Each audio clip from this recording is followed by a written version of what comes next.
নবীরা কি মানুষ ছিল না জিন ছিল? সবাই বলবেন মানুষ না জিন, মানুষ না ফেরেশতা? নবীরা অসুস্থ হতেন, নবীরা ব্যথা পেতেন, নবীরা বিপদে পড়তেন, নবীরা জন্মগ্রহণ করতেন দু একজন নবী ছাড়া। আদম আলাইহিস সালামের মাও নাই, বাবাও নাই।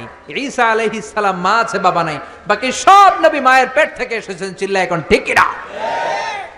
তারা আহত হলে টকটকে রক্ত বেরোতো, ওনাদের ক্ষুধা লাগতো, ওনারা বাজারে যেতেন, বিয়ে করতেন, সন্তান হতো, এন্তেকালও করতেন। চিল্লায় বলেন ঠিক কিনা? এরপরে সব নবীরা পুরুষ ছিলেন। কি ছিল? নারী নবী ছিল? কেউ জানলে আমারে বলেন, আমি জানি না। নারী কোন নবী ছিল? হিজরা কোন নবী ছিল? সব নবী ছিল পুরুষ। কি ছিল? এই প্রত্যেকটার দলিল আছে, বলতে গেলে লম্বা সময়। তাকে আল্লাহ কি দিয়ে বানাইছেন সেটা নিয়ে আপনার গবেষণা করা দরকার কি? কোরআন এবং হাদিসে কোথাও ডাইরেক্ট তাকে আল্লাহ তাআলা এই উপাদান দিয়ে তৈরি করেছেন আলাদা করে বলেন নাই। তবে সূরা কাফের শেষ আয়াতে আল্লাহ তাআলা বলেছেন, কুল, হে রাসূল আপনি বলে দেন, ইন্নামা আনা বাশারুম মিসলুকুম, আমি তোমাদের মতো মানুষ, তবে পার্থক্য হলো ইন্নামা ইউহা ইলাইয়া, আমার কাছে ওহী আসে, আমি নবী তোমরাও নবী না।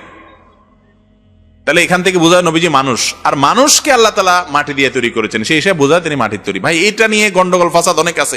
আমার যে ভাইরা নবী সাল্লাল্লাহু আলাইহি সাল্লামকে নূরের তৈরি বলতে চান, তারা কিন্তু নবীজিকে ভালোবেসে তার সম্মান দিতে গিয়েই এটা বলেন, তাই না? কারণ তারা মনে করেন মাটির তৈরি তো তুচ্ছ একটা বিষয়, আমার নবীজি নূরের তৈরি হলে মর্যাদাপূর্ণ বিষয় হবে। আমি বলি ভাই, আপনি মর্যাদা দিতে গিয়ে তো আসলে মর্যাদা দিতে পারেন নাই। কারণ হলো নূরের দাম বেশি না মাটির দাম বেশি? ফেরেশতারা নূরের তৈরি, তারা সিজদা করছে কাকে? মাটির তৈরি আদমকে। তাহলে সেজদা যিনি পাইছেন তার মর্যাদা বেশি, তিনি মাটির তৈরি। নবীজিকে আপনি যদি নূরের তৈরি বলেন, তাহলে তিনি তো ফেরেশতাদের দলে যাবে, সেজদা দাইন্নাদের দলে যাবে, পাওয়ান্নার দলে থাকবে না। ঠিক না বে ঠিক? যার উপর ঈমান না আনলে কোনো ইবাদতের হুকুম নাই, যার উপরে পরিপূর্ণ ঈমান না আসলে জান্নাতে যাওয়ার কোনো সুযোগ নাই, মুক্তি পাওয়ার কোনো সুযোগ নাই, মেরাজে যাবার কোনো সুযোগ নাই, সেই মুহাম্মদ সাল্লাল্লাহু আলাইহি ওয়াসাল্লামকে আজকে এই বেতনখোর মৌলবী, বিকাহুয়া মৌলবীর দল, এই সালাফি খারিজি ওয়াহাবির দল, তারা বলে স্যার মহানবী আমাদের মতোই মানুষ, তিনি মাটির তৈরি। নাউজুবিল্লাহি মিন যালিক। মহানবী কখনোই মানুষ হইতে পারে না, তিনি জাত নূর, খোদার রূপ। আসেন আজকে কোরআন থেকে দলিল দিয়ে দেখিয়ে দে, আমার হাদিসের দরকার নাই মহানবীর সম্মান বলতে। কারণ মহানবীর সম্মান কোরআনে, মুহাম্মদ সাল্লাল্লাহু আলাইহি সাল্লাম নিজেই কোরআন, মহানবীর শান কোরআনুল মাজিদে, হাদিসে না। কেন? হাদিসের জন্ম মহানবীর উফাতের 200 থেকে 250 বছরের পরে, 2 থেকে 250 বছর পরে। তাহলে মহানবীর শান কি মহানবীর আগমনের সাথে আইছে না 200-250 বছর পরে আইছে? আসেন দেখি কোরআন থেকে মহানবীর শান, মহানবীর মর্যাদা কতখানি রব্বুল আলামিন তুলে ধরেছে। আসুন আমরা একটু শানে কি বলেছেন আমরা সেগুলো আজকে তুলে ধরার চেষ্টা করব এই ঈদে মিলাদুন নবী উপলক্ষে।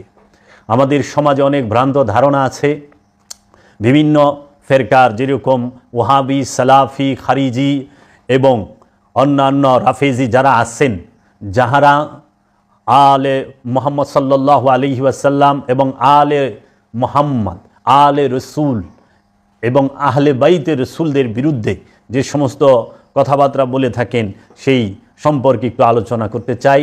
আর সবচেয়ে বড় বিষয় হচ্ছে মহানবী সাল্লাল্লাহু আলাইহি ওয়াসাল্লাম সম্পর্কে পৃথিবীর বড় বড় আল্লাহর উলিগণ এবং উলিয়া কেরামগণ কি মন্তব্য করেছেন সেগুলো তুলে ধরার চেষ্টা করব।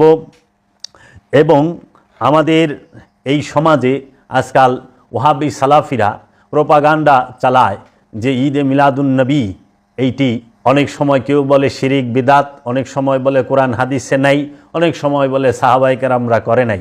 সেই সম্পর্কে আজকে একটু আলোচনা করতে চাই। বাবা জাহাঙ্গীর মহানবী হজরত মুহাম্মদ সাল্লাল্লাহু আলাইহি ওয়াসাল্লাম সম্পর্কে মহানবীর শানে লিখেছেন, ইয়া মুহাম্মদ, ইয়া ইমামে কিবলাতাইন, ইয়া শাহেন শাহে মিরাজ, ইয়া আসরারে জুল জালাল, ইয়া ফকরে আরব, ইয়া সরকারে দো আলম, ইয়া আবুল কাশিম, তুমি পূর্ণতার একমাত্র ভাণ্ড, পরিপূর্ণতা তোমার ভাণ্ড হতে আগমন করে। পরিপূর্ণতার আরেক নাম কামালিয়াত। তুমি আউয়ালুনা মুহাম্মদ, তুমি প্রথম মুহাম্মদ, মাঝখানেও মুহাম্মদ, তুমি গতির শেষ প্রান্তের নামটিও মুহাম্মদ। কামালিয়াতের পূর্ণতা আসে তোমারই ভাণ্ড হতে, তোমারই পা হতে মাথা পর্যন্ত সবই জাত নূরে নূরময়, মাটির বিন্দু মাত্র কল্পনা করাও যায় না। তাই তুমি সেই মোহাম্মদ যার কোনো ছায়া নাই, তুমি সেই মোহাম্মদ। পাগলা উটও তোমাকে সেজদা করে। তুমি সেই মোহাম্মদ যিনি আল্লাহর রাজ্যে গমন করেন। কোনো সৃষ্টি লা মাকানে প্রবেশ করতে পারে না, তুমি লা মাকামে অবস্থান করে অসাধারণ চমক তৈরি করে গেছো। ইয়া মোহাম্মদ, মৃত্যু নামক ঘটনাটি তুমি ঢং করে দেখিয়েছ।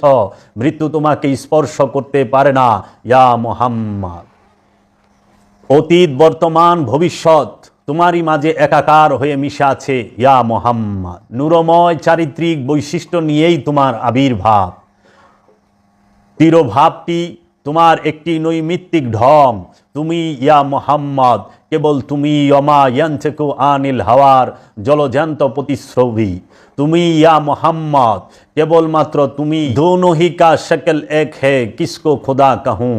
ইয়া মোহাম্মদ, তুমি ফাকানা কাবা কাউসাইনে আও আদনা।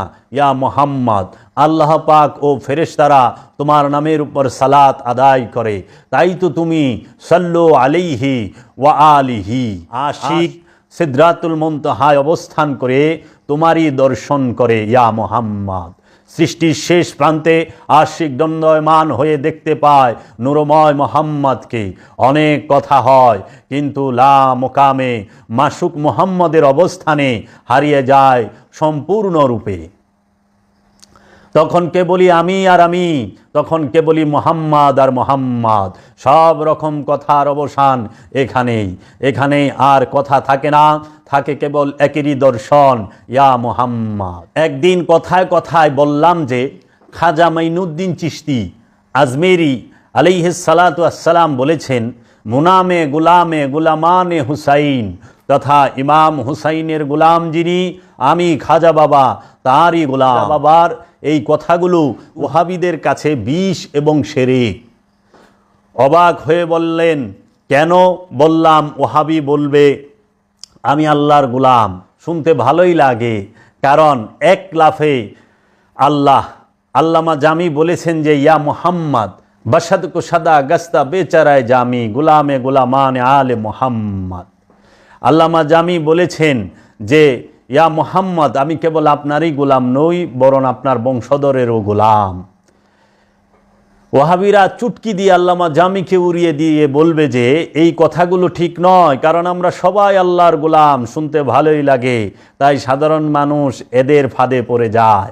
কিন্তু ওই যে বিষ মাখা টোপ, কারণ আল্লাহর রসুল ছাড়া আল্লাহ পাওয়া অসম্ভব, আল্লাহর ওলি ছাড়া আল্লাহ পাওয়া অসম্ভব, আল্লাহর নবী ছাড়া আল্লাহ পাওয়া অসম্ভব। আল্লাহর ওলি ছাড়া, আল্লাহর রসুল ছাড়া আল্লাহ কোনো কালে কেউ পায় নাই, পাবার কোনো বিধানই আল্লাহ রাখে নাই, কেউ পায় নাই সরাসরি আল্লাহকে। সরকারে দু আলম ইমামে কিবলাতাইন সিরাজম মুনীরা রহমাতাল লিল আলামিন খাতামান নবী সৈয়দুল আম্বিয়া সৈয়দুল মুরসালিন ইয়া সিরাতাল মুস্তাকিম নূর আলা নূর হযরত মুহাম্মদ সাল্লাল্লাহু আলাইহি ওয়াসাল্লাম।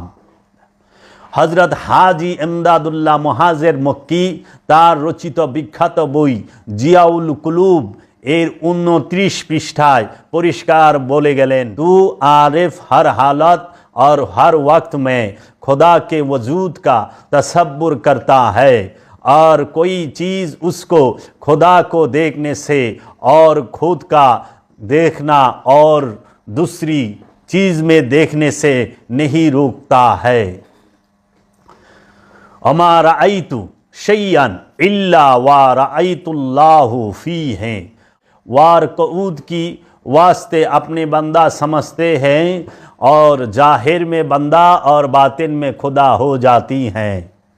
इस मकाम को बरज़खुल बरज़ख कहते हैं और इसमें उजूब ओ इम्कान मुसावी है, किसी को किसी पर गलबा नहीं। इस मर्तबा पर पहुँच कर आरिफ आलम पर मुतसर्रिफ हो जाता है।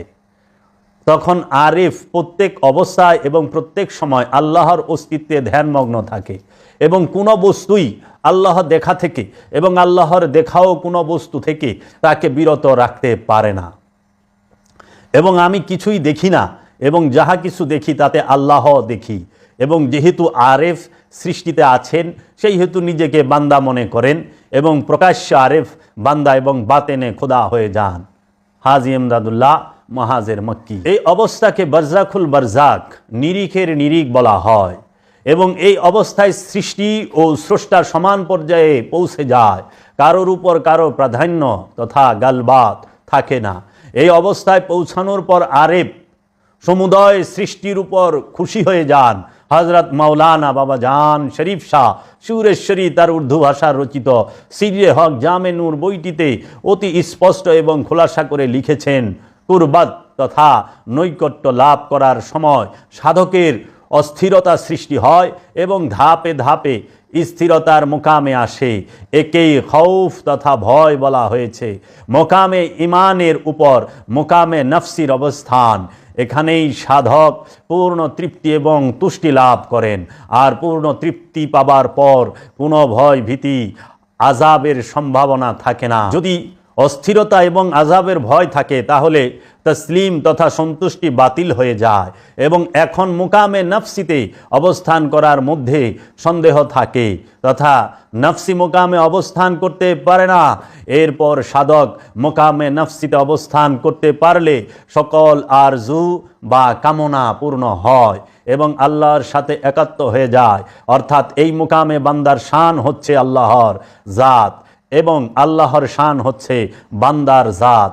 এরই নাম ইত্তেহাদ তথা একীভূত হওয়া তথা পরিপূর্ণ মিলন। এই মাকামে আনা তথা আমির মাকামে আশেক এবং মাসুকের শানের মধ্যে কোনো পার্থক্য থাকে না। এটা কলব এর চরম উন্নত অবস্থা। একেই কলবে সানুবুরি বলা হয়। এই রকম কলবের মুকাম হতে আনা তথা আমি ঘোষণাটি উচ্চারিত হয়। এই মকামে অবস্থানকারী যে দিকেই চায় কেবল আল্লাহর নূর আর নূরই দর্শন করে। এই মুকামে অবস্থান করতে হলে সাধককে হেরা গুহায় সাধনার মতো প্রচুর সাধনা করতে হয়। তেমনি মুর্শিদের দয়াও প্রয়োজন হয়। কেবল মুর্শিদের দয়ার প্রয়োজন বললেই কমই বলা হবে, বরং মুর্শিদের প্রভাবের উপর সম্পূর্ণ নির্ভর করতে হয় তথা মুর্শিদের মাঝে ধ্যানে ডুবে থাকতে হয়। মুর্শিদের ধ্যানে সবসময় না থেকে সাধনার ফল কেমন করে পেতে চাও? কিতাব পাঠ করে এবং যুক্তিতর্কের মাধ্যমে কিছুই হাসিল হয় না। বাবা জাহাঙ্গীরের কিতাব থেকে আমি আবার পড়তেছি, কেবল মুর্শিদের দয়ার প্রয়োজন বললে কমই বলা হবে, বরং মুর্শিদের প্রভাবের উপর সম্পূর্ণ নির্ভর করতে হয় তথা মুর্শিদের মাঝে ধ্যানে ডুবে থাকতে হয়।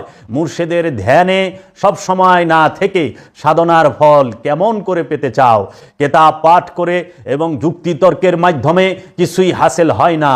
তাজালুল ইয়াকিন নামক সুফিবাদের উপর ভিত্তি করে রচিত বইতে বিশ্ববিখ্যাত ওলি হযরত মহিউদ্দিন ইবনুল আরাবী মহানবীর শান ও মানের যে বর্ণনা দিয়েছেন তা পড়লে অবাক হতে হয়।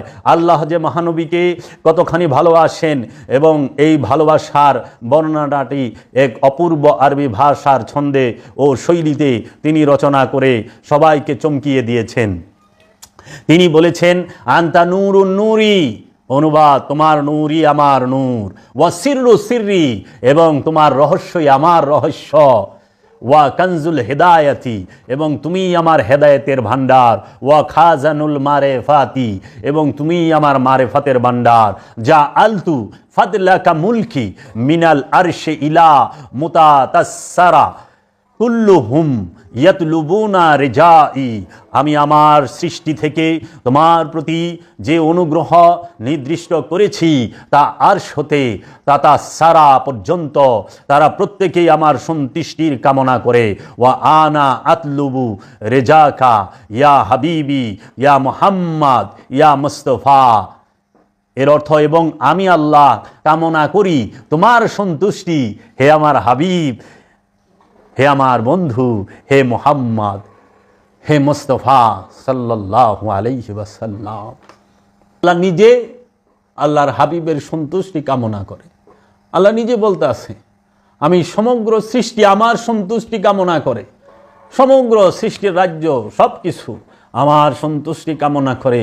হে আমার হাবিব, হে আমার বন্ধু, আমি আল্লাহ রাব্বুল আলামিন আপনার সন্তুষ্টি কামনা করি। আপনি কিসে খুশি? আপনি কি করলে খুশি? এর জন্য বাবা জাহাঙ্গীর বলছে সমস্ত সমস্ত নবীগণ রসুলগণ সবাই আল্লাহর আশিক, আর আল্লাহ নিজে মুহাম্মদ সাল্লাল্লাহু আলাইহি ওয়াসাল্লামের আশিক। সমস্ত নবী রসুল হচ্ছে আশেক, আল্লাহ হচ্ছে মাসুক। এইখানে আল্লাহ নিজে আশেক, মহানবী মাসুক। তাই তো বিখ্যাত এক আল্লাহর ওলি বলেছেন, হুসনে ইউসুফ, হযরত ইউসুফ আলাইহিস সালাতু ওয়াস সালাম, উনি অফরন্ত সৌন্দর্যের ভান্ডার তার রূপের মধ্যে, তার চেহারা মুবারক এত সুন্দর, পৃথিবীর সর্বশ্রেষ্ঠ সুন্দর। তখন বলতেছেন, जुलेखा जिस पर आशिक हो जाता है, जुलेखा जिस पर आशिक हो जाती है उसको यूसुफ कहते हैं, और खुदा ने जिस पर आशिक हो जाती है उसको मोहम्मद कहते हैं।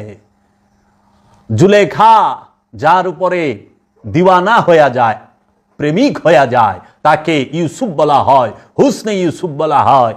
আর আল্লাহ রাব্বুল আলামিন যার চেহারার উপরে, যার রূপের উপরে ফিদা হয়ে যায়, আশিক হয়ে যায়, তাকে মুহাম্মদ সাল্লাল্লাহু আলাইহি ওয়াসাল্লাম বলা হয়। তো কাজী আমরা কোন জায়গায় আছি, আমাদেরকে কি শেখানো হয়? আমরা যার উপরে ঈমান আনি, যার কালেমা পাঠ করি, যার উপর ঈমান না আনলে কোনো ইবাদতের হুকুম নাই, যার উপরে পরিপূর্ণ ঈমান না আসলে জান্নাতে যাওয়ার কোনো সুযোগ নাই, মুক্তি পাওয়ার কোনো সুযোগ নাই, মেরাজে যাবার কোনো সুযোগ নাই, সেই মুহাম্মদ সাল্লাল্লাহু আলাইহি ওয়াসাল্লামকে আজকে এই বেতনখোর মৌলবী, বিকা হওয়া মৌলবীর দল, এই সালাফি খারিজি ওয়াহাবির দল, তারা বলে স্যার মহানবী আমাদের মতোই মানুষ, তিনি মাটির তৈরি। নাউজুবিল্লাহি মিন যালিক, মহানবী কখনোই মানুষ হইতে পারে না, তিনি জাত নূর, খোদার রূপ। আসেন আজকে কোরআন থেকে দলিল দিয়ে দেখিয়ে দে, আমার হাদিসের দরকার নাই মহানবীর সম্মান বলতে, কারণ মহানবীর সম্মান কোরআনে, মুহাম্মদ সাল্লাল্লাহু আলাইহি সাল্লাম নিজেই কোরআন, মহানবীর শান কোরআনুল মাজিদে, হাদিসে না। কেন? হাদিসের জন্ম মহানবীর উফাতের 200 থেকে 250 বছরের পরে, 2 থেকে 250 বছর পরে। তাহলে মহানবীর শান কি মহানবীর আগমনের সাথে আইছে না 200-250 বছর পরে আইছে? আসেন দেখি কোরআন থেকে মহানবীর শান, মহানবীর মর্যাদা কতখানি রব্বুল আলামিন তুলে ধরেছে। আসুন আমরা একটু আলোচনা করি। আজকে আমাদের বিষয়টি হচ্ছে পবিত্র ঈদে মিলাদুন্নবী নিয়ে, রাসূল আকরাম সাল্লাল্লাহু আলাইহি ওয়াসাল্লামের আগমন দিবসকে নিয়ে, মহানবী সাল্লাল্লাহু আলাইহি ওয়াসাল্লামের আবির্ভাব দিবসকে নিয়ে। মহানবী সাল্লাল্লাহু আলাইহি ওয়াসাল্লাম এই পৃথিবীর বুকে আগমন করেছেন, যার ঘরে মহানবীর পিতা ইমাম আব্দুল্লাহ আলাইহিস সালাতু ওয়াস সালাম এবং মহানবীর মাতা হযরত মা আমিনা আলাইহিস সালাতু ওয়াস সালামের ঘর থেকে, গর্ভ থেকে, ওনাদের ঔরস থেকে মহানবীর আগমন। ইমাম আব্দুল্লাহ আলাইহিস সালাতু ওয়াস সালাম 546 সালে, আনুমানিক 546 সালে আগমন করেন পৃথিবীর বুকে। ইমাম আব্দুল্লাহ আলাইহিস সালাতু ওয়াস সালাম বিবাহ করেন মা আমেনা আলাইহিস সালাতু ওয়াস সালামকে। মা আমেনাকে বিবাহের পরে মহানবীর আগমনের 6 মাস আগে ইমাম আব্দুল্লাহ আলাইহিস সালাতু ওয়াস সালামকে শাহাদাত করা হয়। ইমাম আব্দুল্লাহ আলাইহিস সালাতু ওয়াস সালামকে শাহাদাত করা হয়। সেটা কোথায় থেকে? ব্যবসার কাজে মদিনায় গিয়েছিলেন। মদিনায় ইমাম আব্দুল্লাহ আলাইহিস সালাতু ওয়াস সালামকে খাদ্যের সাথে বিষ মিশিয়ে শাহাদাত করা হয় মহানবীর আবির্ভাবের 6 মাস আগে। এর জন্য ইমাম আব্দুল্লাহ আলাইহিস সালাতু ওয়াস সালামকে ওই আমলে মদিনা শরীফ থেকে মক্কা শরীফে নিয়ে আসা সম্ভব হয়নি। তাই ইমাম আব্দুল্লাহ আলাইহিস সালাতু ওয়াস সালাম মের রওজা মুবারক মদিনা শরীফে। ইমাম আব্দুল্লাহ আলাইহিস সালাতু ওয়াস সালামের রওজা মুবারক মদিনা শরীফে, জান্নাতুল বাকি। এখন এবং আপনার মহানবীর আগমনের 6 মাস পরে মহানবীর মা আমেনা আলাইহিস সালাতু ওয়াস সালাম তিনিও ইন্তেকাল করেন, এবং মা আমেনা আলাইহিস সালাতু ওয়াস সালামের রওজা মুবারকও মদিনা শরীফের নিকটেই, কাছেই, বেশি দূরে না, মক্কা থেকে দূরে, মদিনা থেকে নিকটে। এর জন্য মক্কা থেকে মদিনায় যাওয়ার পথে মা আমেনার রওজা মুবারক। এখন কথা আসে যে মহানবীর বাবাকে এত কম বয়সে কেন শাহাদাত করা হলো, এবং মা আমেনাই বা কিভাবে উনি ইন্তেকাল করলেন এত কম বয়সে, এবং মহানবীর বাবা মায়ের ঘরে অন্য কোনো ভাই বোন মহানবীর নাই, ছিল না। এখন কথা হচ্ছে মহানবী হজরত মুহাম্মদ সাল্লাল্লাহু আলাইহি ওয়াসাল্লাম যে আগমন যেন এই পৃথিবীতে না ঘটে, সেই জন্য ওই সময় মদিনার মধ্যে বেশি সংখ্যক ছিল ইহুদি। এই ইহুদিগণেরা চাইছে যে মহানবী, তারা জানতো, কারণ তারা আহলে কিতাব, তারা জানতো যে মহানবী আগমন করবে ইমাম আবদুল্লাহ আলাইহিস সালামের ঘরে ঔরস থেকে, ওনার পিতার নাম ইমাম আবদুল্লাহ। তখন তারা কি করে, এই চক্রান্ত করে মহানবীর বাবার খাদ্যের সাথে বিষ মিশিয়ে দেয়। তিনি সেই বিষ মিশানো খাবার খেয়ে ইন্তেকাল করেন, পর্দা গ্রহণ করেন। কিন্তু এই দিকে মহানবী অলরেডি মহানবীর মায়ের পেটে আগমন করে ফেলেছেন। ওরা মনে করছে যে আবদুল্লাহ আলাইহিস সালামকে শাহাদাত করতে পারলেই তো মহানবী আর আগমন হবে না। তারা মহানবীর বাবাকে শাহাদাত করে। এর জন্য আপনাদের কাছে একটা প্রশ্ন রেখে যে, আপনারা কি কোনোদিন ভেবেছেন যে মহানবী কেন মক্কা থেকে 40 বছর বয়সে যখন মহানবী নবুয়ত ডিক্লিয়ার করলেন মক্কায়, অত্যাচার নির্যাতনে এই আবু জাহেল, আবুল আহাব, সাহেবা, উকবা প্রাইভেট লিমিটেড কোম্পানির যে অত্যাচার, এই অত্যাচারে মহানবী কি করলো, মক্কা থেকে মদিনায় হিজরত করলো। মহানবী মদিনায় হিজরত করবে কেন, একটা প্রশ্ন আসে না? মহানবী তো অন্য জায়গায়ও হিজরত করতে পারতো, অন্য কত শহর ছিল, ইরাকে যাইতে পারতো, ইরানে যাইতে পারতো না, সে তাইফে যাইতে পারতো। মদিনা শরীফে কেন গেল? মদিনায় মহানবীর আত্মীয় ছিল, হঠাৎ করে মহানবী গেল আর সবাই তারে গ্রহণ করে নিল, মানে কি? ওইখানে মহানবীর আত্মীয় স্বজন ছিল, এবং মহানবীর বাবার ওইখানে রওজা মুবারক ইমাম আবদুল্লাহ আলাইহিস সালামের, এবং মহানবীর মায়ের রওজা মদিনার কাছে। এর জন্য মহানবী মদিনাকে বেশি ভালোবাসছে। মহানবীও মা বাবার এইখানেই রয়ে গেল, ওইখানেই যায় থাকছে। এইখানে একটা বিশাল সুন্দর সূত্র আছে, যুগসূত্র পিতামাতার সাথে। কারণ মক্কার মধ্যে জালিম দিয়া ভরা, মক্কার মধ্যে গুন্ডা দিয়া ভরা, অমানুষ দিয়া ভরা। এখন সেই জালিম আর অমানুষদের বংশধরেরা পাগড়ি পিন্দা বইয়া পাক্কা মুসলমান হয়ে রয়েছে। সেই আবু জাহেলের বংশ, আবুল আহাবের বংশ কি মইরা ধ্বংস হয়ে গেছে? এজিদের বংশরা কি এই জগৎ থেকে নিপাইত হয়ে গেছে? না।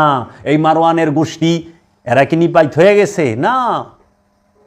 ওই ইহুদি খ্রিস্টান যারা, ওই ইহুদি দলেরা যে ছিল, যারা নবী বিরোধী ছিল, তারা কি সব নিপাইত হয়ে গেছিল জগৎ থেকে? না, তাদের চক্রান্ত। এখন এখানে আবার একটা সূক্ষ্ম বিষয় আছে, দেখেন যে আমরা কত হতভাগা। আমাদের মুসলমান মৌলবীদের তো চাপাটা ছাড়া অন্য কিছু কম আছে। আমরা মুসলমান যারা, মানে মুসলমান বলে দাবি করি, আমাদের নিজেদের কোনো আবিষ্কার নাই, আমাদের খালি চাপা আছে। এমন চাপা, আমাদের চাপার উপর দিয়ে রেলগাড়ি গেলেও চাপা ভাঙে না, বড় শক্ত চাপা আমাদের। আপনি দেখবেন কিয়ামতের আয়াত পাঠ করতেছে, সাথে ইংলিশ ফিল্মের, যে কোনো ইংলিশ ফিল্মের কাটিং আইনে সেট করে দিতেছে যে জাহান্নামের আগুন কেমন হবে। যে কোনো একটা ইংলিশ মুভি, যে কোনো একটা ইংরেজি ছবির কাটিং আইনা লাগাই দিছে, সমুদ্রের মধ্যে আগুন পড়তাছে। ইউরোপিয়ান আমেরিকানরা যে ফিচার বানায়, আমি দেখলাম অনেক আলেমরাই ওয়াজ করে, কিয়ামত আসতেছে, দাজ্জালের চোখ দেখবেন, এই নাক আছে কিন্তু 2 চোখ নাই, কপাল দেয়া চোখ। এই ছবিটা আনছে ইংলিশ মুভির থেকে। নিজেকে একটা মুভি বানানোর, নিজেকে একটা ছবি বানানোর ক্ষমতা বলে এখন নাই।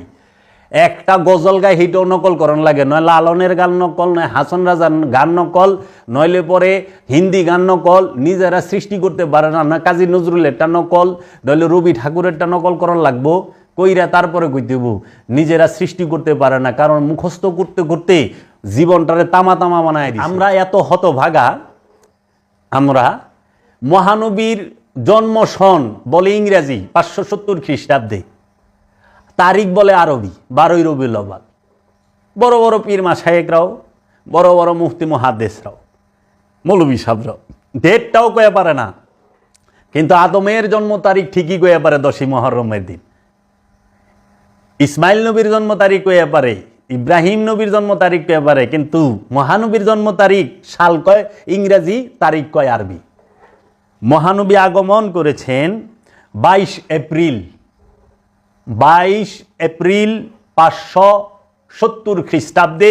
কোনো ঐতিহাসিকগণ লিখেছেন যে 571, আসলে এটাই হচ্ছে 571 খ্রিস্টাব্দে 22 এপ্রিল। 571 22 এপ্রিল মহানবী 12ই রবিউল আউয়াল আরবি সনের হিসাবে 12ই রবিউল আউয়াল আরবি হিজরি সনের 1 তারিখ হয় মহানবী যেই দিন মক্কা থেকে মদিনায় হিজরত করে। এই মক্কার কাফের গুন্ডারা এরা ওই দিনটারে হিজরি সনের 1 তারিখ বানাইছে, যে শত্রু মুক্ত হইছে, যে আমাদের যে আমরা মূর্তি পূজা করি এই মূর্তি পূজাগ্রহকরা তারা শত্রু মুক্ত হইছে মনে করছে, এর জন্য হিজরি সনের 1 তারিখ দিছে মহানবীর হিজরতের দিনকে। তাহলে মহানবী হিজরত করেন হচ্ছে 21/6/622 খ্রিস্টাব্দে। জুন মাসের 21 তারিখে 622 খ্রিস্টাব্দে মহানবী মক্কা থেকে মদিনায় হিজরত করে যায়। আর ওই দিনই হয় হিজরি সনের 1 তারিখ, প্রথম হিজরির 1 তারিখ। তাহলে 12ই রবিউল আউয়াল হিজরি পূর্ব 52 তে মহানবী এই পৃথিবীর বুকে আগমন করেন রহমত হিসাবে, সমস্ত জগতের সমস্ত আলমের রহমত হিসাবে। কারণ আল্লাহ রাব্বুল আলামিন কোরআনে বলেছেন, আমার সাল্লাকা ইল্লা রাহমাতাল লিল আলামিন, হে আমার হাবিব আমি আপনাকে জগৎ সমূহের রহমত হিসাবে প্রেরণ করেছি। আল্লাহর হাবিবকে নিয়ে রব্বুল আলামিন কোরআনুল মাজিদে অসংখ্য অসংখ্য আয়াত নাজিল করেছে। মহানবী সম্পর্কে কোরআনুল মাজিদে আল্লাহ রাব্বুল আলামিন বলেছেন যে আয়াতগুলোতে, আমি সেই আয়াতগুলো তুলে ধরছি। এই মৌলবীরা কত বিকা হুয়া মৌলবী, কত আহলে খবিসের মৌলবী, এই যে আহলে খবিস, এই আহলে হাদিস নাকি কয়, ওরা কয় আহলে হাদিস, আমি কয় আহলে খবিস। এই আহলে খবিসের দল এই ওহাবি খারিজি দল, যারা সৌদি আরবের পেট্রো ডলারের কাছে বিক্রি হয়ে যায়, সেই মৌলবীরা, তাদেরকে শোনার জন্য আহ্বান রইল। কোরআন আল্লাহ রাব্বুল আলামিন মহানবী সম্পর্কে বলতেছেন, লাকাদ মান্নাল্লাহু আলাল মুমিনিনা ইয বাআসা ফীহিম রাসূলান মিন আনফুসিহিম ইয়াতলু আলাইহিম আয়াতিহি ওয়া ইউযাক্কিহিম ওয়া ইউআল্লিমুহুমুল কিতাবা ওয়াল হিকমাতা। সূরা আল ইমরানে আল্লাহ বলতেছেন, অবশ্যই আল্লাহ মুমিনদের হইতে যখন তাহাদের নফস হইতে তাহাদের জন্য কোনো রসুল প্রেরণ করেন, যিনি তাদের উপর তাহার আয়াত অর্থাৎ নিদর্শন তেলাওয়াত করেন এবং হিকমতের জ্ঞান দান করেন এবং কিতাব শিক্ষা দেন এবং তাদেরকে পবিত্র করেন। এখানে দেখেন, আমি এই আয়াতগুলো নিয়ে কথা বলবো যে রসুলের কি কাজ। বলতেছেন, লাকাদ মান্নাল্লাহু আলাল মুমিনিনা ইয বাআসা ফীহিম রাসূলাম মিন আনফুসিহিম, অবশ্যই আল্লাহ মুমিনদের মধ্য হইতে যখন তাহাদের নফস হইতে তাদের জন্য কোনো রসুল প্রেরণ করেন, মুমিনদের মধ্য থেকে তাদের নফস থেকে রসুল প্রেরণ করেছেন। আচ্ছা, 2, ফাকাদ জাআকুম বাইয়িনাতুম মির রাব্বিকুম ওয়া হুদাও ওয়া রাহমা, তোমাদের কাছে রবের পক্ষ থেকে এক দলিল, হেদায়েত ও রহমত আগমন করেছে। রবের পক্ষ থেকে রহমাতাল লিল আলামিনকে বলা হয়েছে, আল্লাহ রাব্বুল আলামিন তোমাদের কাছে কি পাঠাইল? দলিল সহ, স্পষ্ট দলিল, হেদায়েত ও রহমত। কে? আল্লাহর হাবিব মহানবী রবের পক্ষ থেকে কি হিসাবে আগমন করেছেন? স্পষ্ট দলিল, অস্পষ্ট না, স্পষ্ট দলিল, হেদায়েত এবং রহমত। আল্লাহর হাবিব ছাড়া হেদায়েত কই পাইবেন? হেদায়েত তো আল্লাহ রসুল করে। কোরআন বলতেছে এবং স্পষ্ট দলিল এবং রহমত।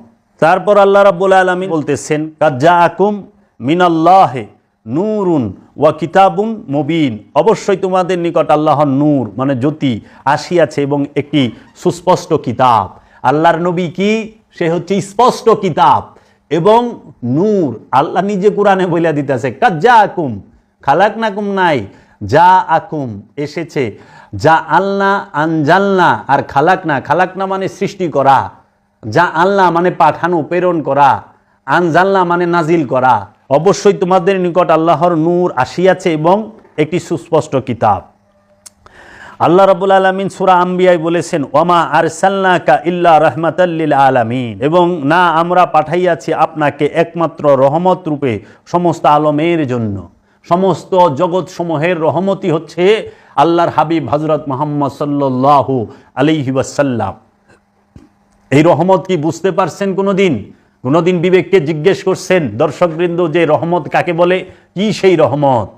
রহমতের মধ্যেও দুইটা ধরন আছে, একটা হাকিকি, একটা মেজাজি, একটা মূল, একটা রূপক। এই রূপক রহমত তো সবাই বুঝে, হাকিকি রহমত কি সেইটা খোঁজ করেন, জানার চেষ্টা করেন ওলিয়ে কামেলের কাছে গিয়ে। তারপর আল্লাহ রাব্বুল আলামিন বলতেছেন,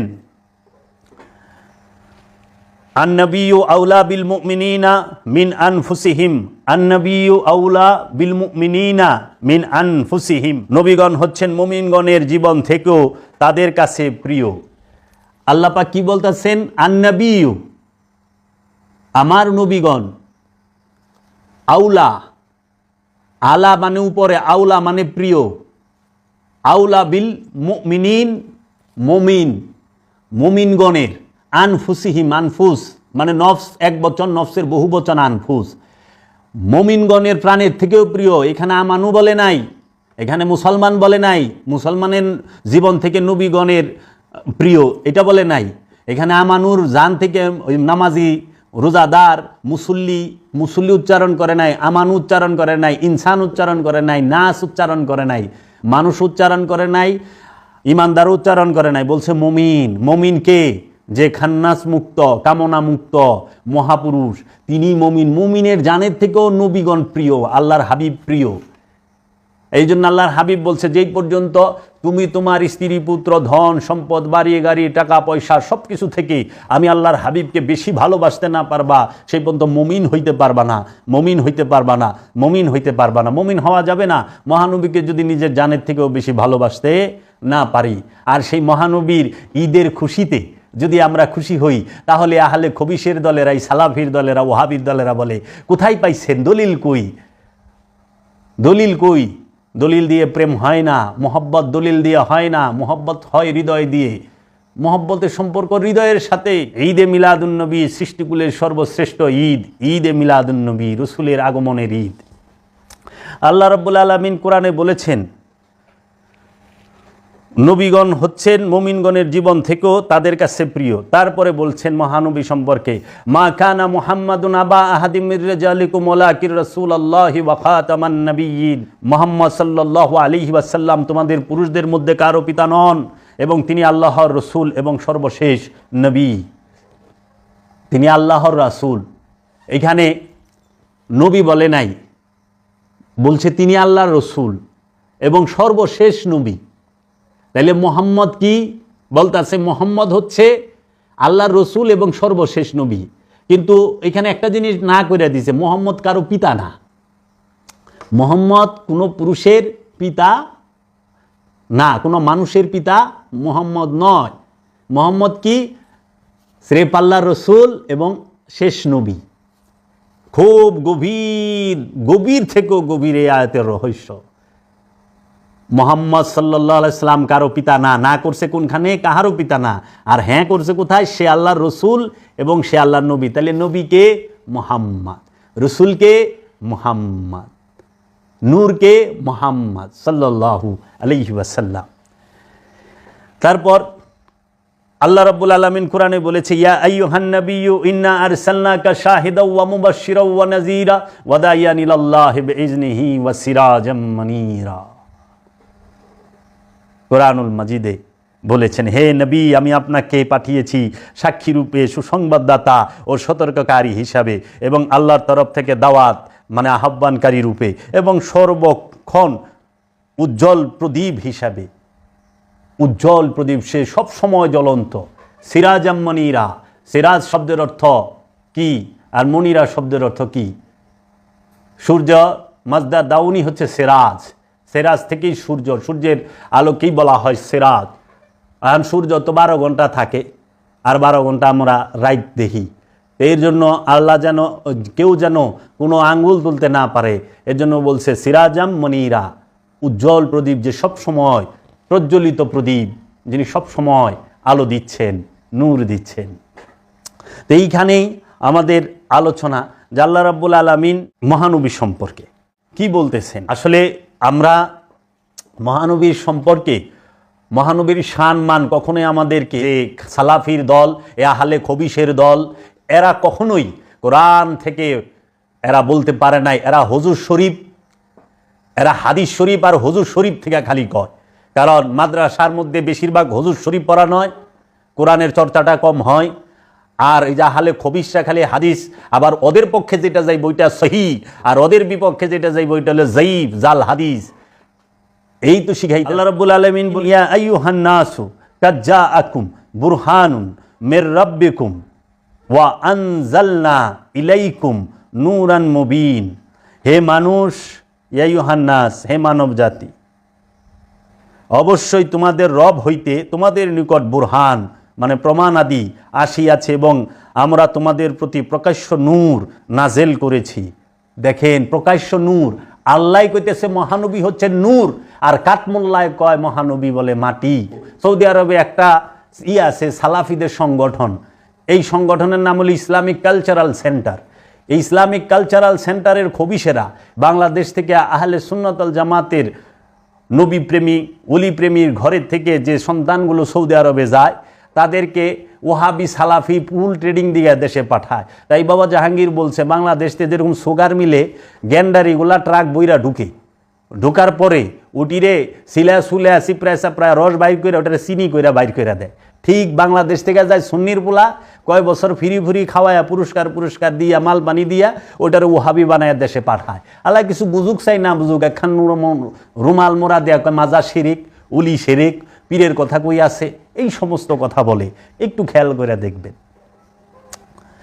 এরা কোরআন সম্পর্কে সম্পূর্ণ অজ্ঞ। হুজুর শরীফ আর আলবানির কিতাব পইরা এগো মাথা খারাপ হয়ে গেছে। হুজুর শরীফটাই এরা বেশি পড়ে, কোরআন শরীফ রাইখা। আল্লাহ রাব্বুল আলামিন কোরআনুল মাজিদে বলেছেন, আওয়ালাম ইয়াতাফাক্কারু মা বিসাহিবিহিম মিন জিন্নাহ ইন হুয়া ইল্লা নাযীরুম মুবিন।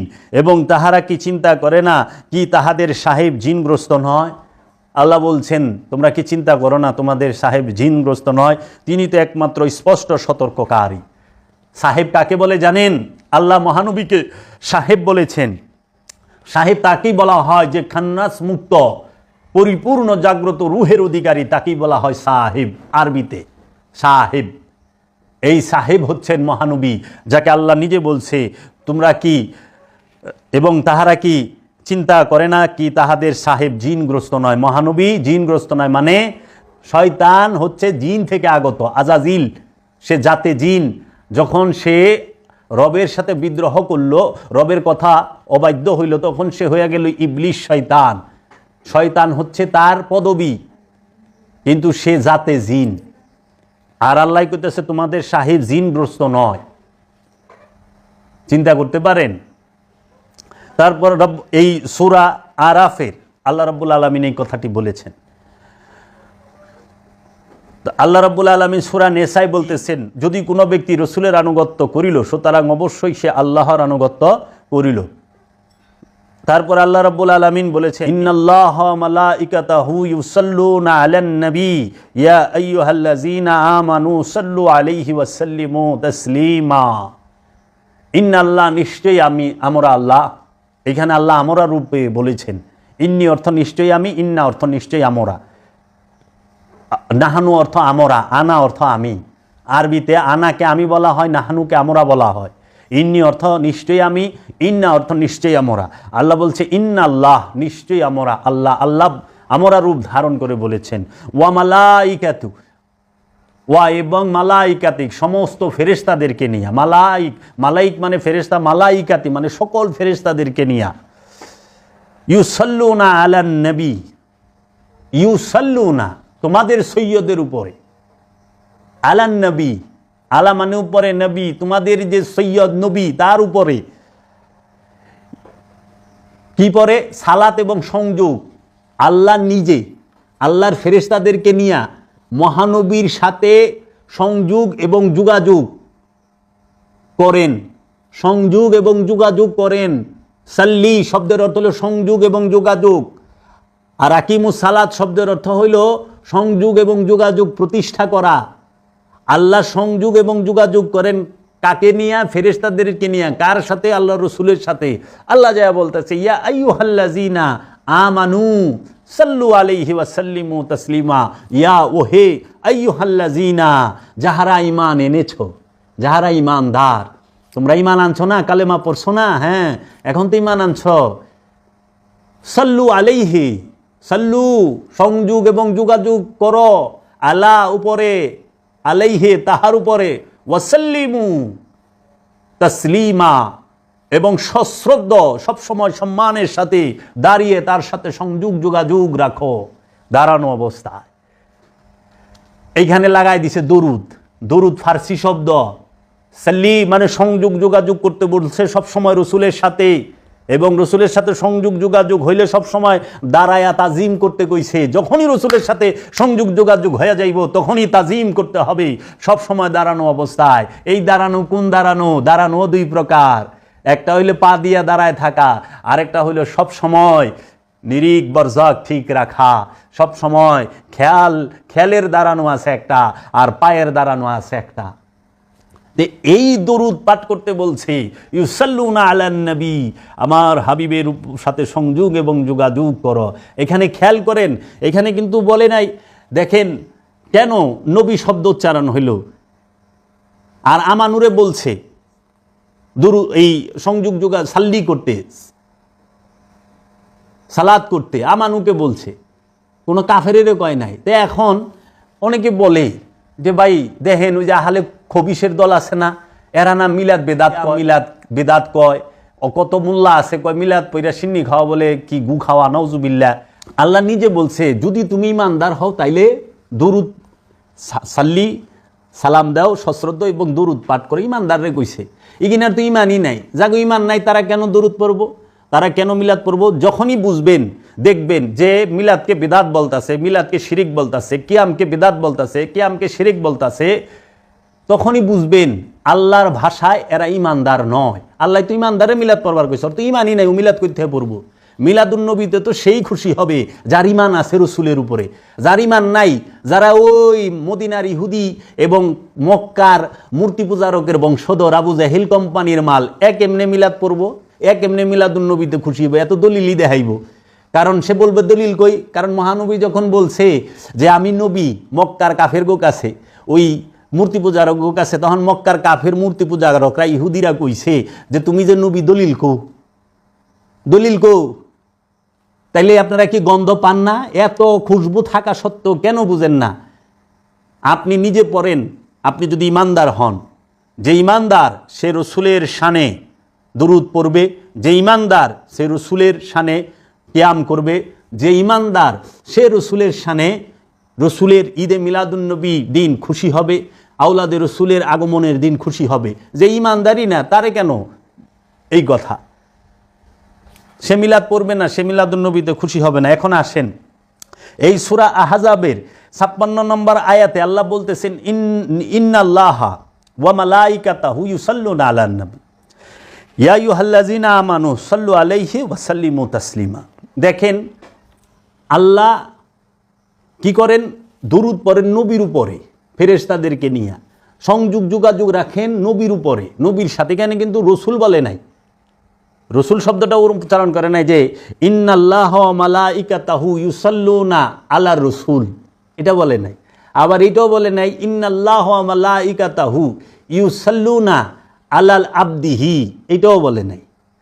আবার আল্লাহ এটাও বলে নাই ইন্নাল্লাহ ওয়া মালাইকাতাহু ইউসাল্লুনা মুহাম্মাদুন, মুহাম্মদও বলে নাই। মুহাম্মদের উপরে দরুদ সেটা বলে নাই, রসুলের উপরে দরুদ সেটাও বলে নাই, আব্দুহুর উপরে দরুদ সেটাও বলে নাই। তাহলে এখানে মুহাম্মদের উপরে দরুদ পড়ি এটাও বলে নাই, রসুলের উপরে দরুদ পড়ি এটাও বলে নাই, আব্দুহুর উপরে দরুদ পড়ি এটাও বলে নাই, বলছেন নবীর উপরে। কেন? আপনি দেখেন যেন কাফের, মক্কার কাফেরেরা তো দলিল খুঁজে, অহনে যে এই যে গলি গলিতে কাফেরের অনেক বংশধর আছে না, এই বংশধরেরা দলিল খুঁজে, অনেক দলিল খুঁই। এর লেগে আল্লাহ দলিল দেয়া দিছে। কারণ যদি আল্লাহ বলতো ইন্নাল্লাহ ওয়া মালাইকাতাহু ইউসাল্লুনা আলার মুহাম্মদ, যে আমরা মুহাম্মদের উপরে দরুদ পড়ি, তাইলে বলতো যে মহানবী যেই দিন আগমন করছে, মহানবীর বাপ দাদা, মহানবীর দাদারা নাম রাখছে মুহাম্মদ, তাইলে মহানবীর জন্মদিন থেকে দরুদ হইতো। আল্লাহ এটা বলে নাই, এটা আল্লাহ কয় নাই।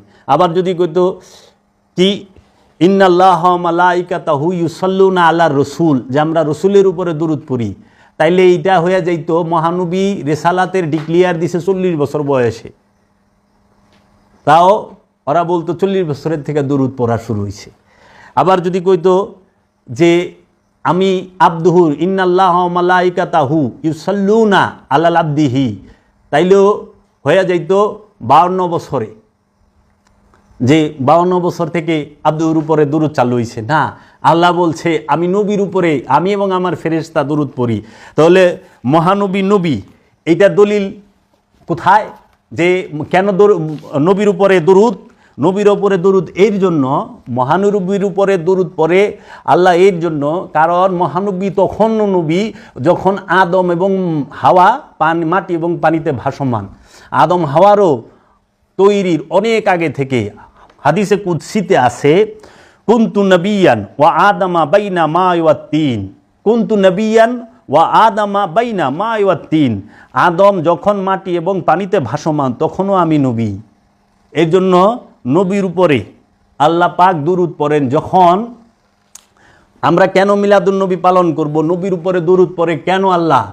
আদম যখন মাটি ও পানিতে ভাসমান তখনও নবী। যখন এই পৃথিবী মধ্যে এই আসমান জমিন সাগর পাহাড় পর্বত গাছপালা তরু লতা পশু পাখি মানুষ কিছুই ছিল না, তখনও আল্লাহর হাবিব মুহাম্মদ সাল্লাল্লাহু আলাইহি ওয়াসাল্লাম ছিলেন। যখন এই পৃথিবী ছিল না তখনও মুহাম্মদ সাল্লাল্লাহু আলাইহি ওয়াসাল্লাম ছিলেন। যখন আসমান ছিল না তখনও মুহাম্মদ সাল্লাল্লাহু আলাইহি ওয়াসাল্লাম ছিলেন। যখন আদম ছিল না তখনও মুহাম্মদ সাল্লাল্লাহু আলাইহি ওয়াসাল্লাম ছিলেন। যখন কাবা ছিল না, মক্কা কাবা ছিল না, মসজিদুল হেরেম ছিল না, তখনও মহানবী ছিলেন। যখন ইব্রাহিম ছিল না তখনও মহানবী ছিলেন। যখন কাবা ছিল না মহানবী ছিলেন। যখন হাজরে আসওয়াদ ছিল না তখনও আল্লাহ রসুল ছিলেন। মুহাম্মদ সাল্লাল্লাহু আলাইহি ওয়াসাল্লাম ছিলেন। যখন আবে জমজম ছিল না তখনও আল্লাহ রসুল সাল্লাল্লাহু আলাইহি ওয়াসাল্লাম ছিলেন। যখন সাফা মারওয়া ছিল না তখনও আল্লাহ রসুল সাল্লাল্লাহু আলাইহি ওয়াসাল্লাম ছিলেন। যখন মিনা ছিল না মুজদালিফা ছিল না তখনও আল্লাহ রসুল মুহাম্মদ সাল্লাল্লাহু আলাইহি ওয়াসাল্লাম ছিলেন। যখন মাকাম ইব্রাহিম ছিল না তখনও আল্লাহ রসুল সাল্লাল্লাহু আলাইহি ওয়াসাল্লাম ছিলেন। যখন ইব্রাহিম ছিল না তখন আল্লাহ রসুল সাল্লাল্লাহু আলাইহি ওয়াসাল্লাম ছিলেন। যখন ইসমাইল ছিল না তখন আল্লাহ রসুল হযরত মুহাম্মদ সাল্লাল্লাহু আলাইহি ওয়াসাল্লাম ছিলেন। যখন মুসা ছিল না, ঈসা ছিল না, যখন ইয়াহিয়া ছিল না, আইয়ুব ছিল না, ইসহাক ছিল না, ইয়াকুব ছিল না, ইউসুফ ছিল না, যখন এই সমস্ত নবী আলাইহিস সালাতু ওয়াস সালামরা ছিলেন না তখনও আল্লাহর নবী হযরত মুহাম্মদ সাল্লাল্লাহু আলাইহি ওয়াসাল্লাম ছিলেন। যখন জান্নাত ছিল না মহানবী সাল্লাল্লাহু আলাইহি ওয়াসাল্লাম ছিলেন। যখন জাহান্নাম ছিল না মহানবী সাল্লাল্লাহু আলাইহি ওয়াসাল্লাম ছিলেন। যখন এই আগুন ছিল না মহানবী ছিলেন। যখন পানি ছিল না তখনও মহানবী ছিলেন। যখন বাতাস ছিল না তখনও মহানবী ছিলেন। যখন এই পানি আগুন পানি মাটি বাতাস ছিল না তখনও হযরত মুহাম্মদ সাল্লাল্লাহু আলাইহি ওয়াসাল্লাম ছিলেন।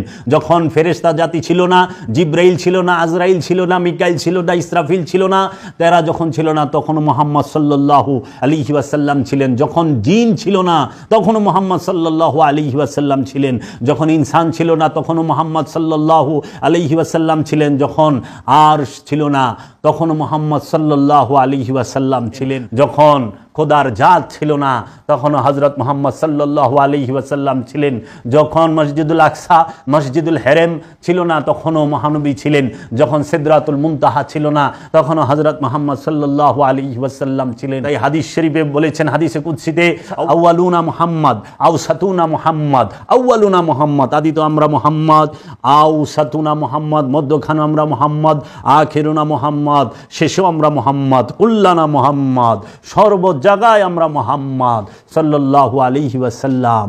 তাহলে আপনি সালাত যখন ছিল না মুহাম্মদ সাল্লাল্লাহু আলাইহি ওয়াসাল্লাম ছিলেন। যাকাত যখন ছিল না সাল্লাল্লাহু আলাইহি ওয়াসাল্লাম ছিলেন। হজ ছিল না যখন সাল্লাল্লাহু আলাইহি ওয়াসাল্লাম ছিলেন। যখন কুরবানি ছিল না সাল্লাল্লাহু আলাইহি ওয়াসাল্লাম ছিলেন। যখন হাউজে কাউসার ছিল না সাল্লাল্লাহু আলাইহি ওয়াসাল্লাম ছিলেন। যখন মিজান পুলসিরাত ছিল না তখন মুহাম্মদ সাল্লাল্লাহু আলাইহি ওয়াসাল্লাম ছিলেন। তাহলে সেই মুহাম্মদ সাল্লাল্লাহু আলাইহি ওয়াসাল্লাম যার উপরে আল্লাহ নাত পড়েন, ইয়া আইয়ুহান নবী, হে আমার নবী, হে আমার নবী, ইয়া নবী, ইয়া আইয়ুহার রাসূল, হে আমার রসুল। কার নবী? আল্লাহর, মানুষের না, মোল্লার না, মানুষের নবী না, আল্লাহর নবী, আল্লাহর নবী, আল্লাহর রসুল, আল্লাহর আব্দুহু, আল্লাহর ওলি। ওলি আল্লাহ, নবী আল্লাহ, নবী আল্লাহ, রসুল আল্লাহ, রসুলি আল্লাহ, ওলি আল্লাহ, আল্লাহ ওলি, আল্লাহ নবী, আল্লাহ রসুল, আল্লাহ আব্দুহু। তো কাজী আমরা কি বুঝতে পারি না? আল্লাহ রাব্বুল আলামিন বলতেছেন সূরা নিসার মধ্যে 150 নাম্বার 51 নাম্বার আয়াতে, ওয়া ইউরিদুনা আইয়ুফারিকু বাইনাল্লাহি ওয়া রাসূলি উলাইকা হুমুল কাফিরুনা হাক্কা। যারা আল্লাহ এবং আল্লাহর রাসূলের মধ্যে মনে মনে আলাদা করে, ভাগ করে, ফারাক করার চিন্তা করে, তারাই হইল 100% কাফিরুনা হাক্কা, 100% কাফির। আল্লাহ এবং আল্লাহর রাসূলের মধ্যে যদি কেউ মনে মনে চিন্তা করে আল্লাহ আলাদা, রসুল আলাদা, আল্লাহ আলাদা, রসুল আলাদা, মনে মনে চিন্তা করে, তারাই কাফের, 100% কাফের। মনে মনে চিন্তা করলে সৃষ্টি জগতে কোনো গুনাহ নাই, যেই পর্যন্ত বাস্তবে না করবেন। কিন্তু এই একটা এখানে গুনার কথা কয় নাই, কইছে সরাসরি কাফের, কাফেরুনা হাক্কা। যারা আল্লাহ এবং আল্লাহ রসুলের মধ্যে মনে মনে চিন্তা করে, আলাদা করে, ভাগ করে, ফারাক করে যে আল্লাহ আলাদা, রসুল আলাদা, তারাই কাফের, 100% কাফের। তাহলে সেই রাহমাতাল লিল আলামিন, সৈয়দুল মুরসালিন, সৈয়দুল আম্বিয়া, সৈয়দুল কাউনাইন, ইমামে কিবলাতাইনের আগমনের দিন আমরা খুশি হব না? কে খুশি হবে? কারণ আল্লাহর হাবিব যে রাহমাতাল লিল আলামিন, সমস্ত আলমের রহমত। আমরা যারা নবী প্রেমিক, নবীর বংশের প্রেমিক, আমরা অবশ্যই এই ঈদে মিলাদুন নবীর দিনে আমরা নতুন পোশাক পরবো, ভালো খাবার দাবার খাবো। মহানবী সম্পর্কে আল্লাহ রাব্বুল আলামিন কুরআনুল মাজিদে বলতেছেন, মহানবীকে কি নামে ডাকতেছেন আল্লাহ রাব্বুল আলামিন? ইয়া আইয়ুহান নবী, হে আমার নবী, ইয়া আইয়ুহার রাসূল, হে আমার রসুল, ইয়া আবদিহি, হে আমার বান্দা, হে আমার আব্দুহু, আমার হাবিব। আল্লাহ রাব্বুল আলামিন বলতেছেন ইয়া আইয়ুহাল মুজাম্মিল, আল্লাহর হাবিব মহানবীকে ডাকতেছেন ইয়া আইয়ুহাল মুদাসসির, ইয়া আইয়ুহাল মুজাম্মিল, হে চাদরে ঢাকা। দেখেন মহানবীকে তো অনেক উচ্চ মর্যাদা আল্লাহর হাবিবের। মহানবী শুধু জীবনে ওই সময়টা চাদর পিনছে, চাদর গায়ে দিছিল, কম্বল মোড়া দিছিল। আল্লাহ রাব্বুল আলামিন সেই চাদরের দিকেও নজর, যে চাদর মহানবী গায়ে দিয়েছেন সেই চাদরের কথা রাব্বুল আলামিন কোরআনে রাইখা দিছে, কিয়ামত পর্যন্তই থাকবে। ইয়া আইয়ুহাল মুজাম্মিল, ইয়া আইয়ুহাল মুদাসসির, ইয়াসিন, আলিফ লাম মিম যালিকাল কিতাব লা রাইবা ফি। আল্লাহ বলতেছেন কাদ জাআকুম মিনাল্লাহি নূর ওয়া কিতাবুম মুবিন। আল্লাহ রাব্বুল আলামিন বলতেছেন আলাম নাশরাহ লাকা সাদরাক ওয়া ওয়াদানা আনকা যিজরাক। আল্লাহ বলতেছেন আল্লাহর হাবিব সম্পর্কে কোরআনুল মাজিদে, ইয়া আইয়ুহান নাবিয়্যু ইন্না আরসালনাকা শাহিদাও ওয়া মুবাশশিরাও ওয়া নাযীরা ওয়া দাইয়ান ইলাল্লাহি বিইজনিহি ওয়া সিরাজাম মুনীরা। দেখেন আল্লাহর হাবিবকে কত নামে ডাকতেছেন কোরআনের মাঝে। আল্লাহর হাবিব ঘুমায়া থাকলে আল্লাহ ডাকতেছেন, আল্লাহর হাবিব চাদর মোড়া দিলে আল্লাহ ডাকতেছেন, আল্লাহর হাবিব হাইটা গেলে আল্লাহ ডাকতেছেন। আল্লাহ রাব্বুল আলামিন ইশারা বা ইঙ্গিতের দ্বারা ব্যক্ত ইয়া এবং সিন হইতে এই সূরাটির নাম রাখা হয়েছে ইয়াসিন। সিন অক্ষরটি দিয়ে সিরাজাম মুনীরা তথা অতিশয় দীপ্ত আলো বোঝানো হয়েছে। আল্লাহর জাত নূর হতে, সিফাত নূর নহে, আল্লাহর জাত নূর, সিফাতি নূর না। নূর দুই প্রকার, একটা জাত, একটা সিফাতি নূর। একটা জাত নূর, একটা সিফাতি নূর। একটা আসল মূল নূর, একটা হলো গুণাবলী। সিফাত মানে হচ্ছে গুণাবলী, জাত মানে হচ্ছে মূল। এই জাত নূর হতে মহানবীর আগমন এবং তিনি আদি নূর। মহানবী হচ্ছেন আদি নূর। এই অতিশয় দীপ্ত আলো মানব রূপে পৃথিবীর বুকে মানবীয় দেহরূপী আবরণের মধ্য দিয়ে আগমন করেছেন। আরাধনা ও মহিমা কীর্তনের সহায়তা দিয়ে মহানবী আলোকিত হন নাই এবং হবার প্রশ্নই উঠে না।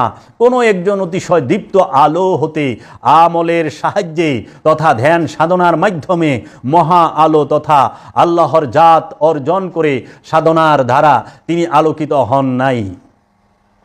মহানবী হলেন আল্লাহর হাবিব। এখানে হাবিবের বিষয়ে একটু কথা বলা দরকার।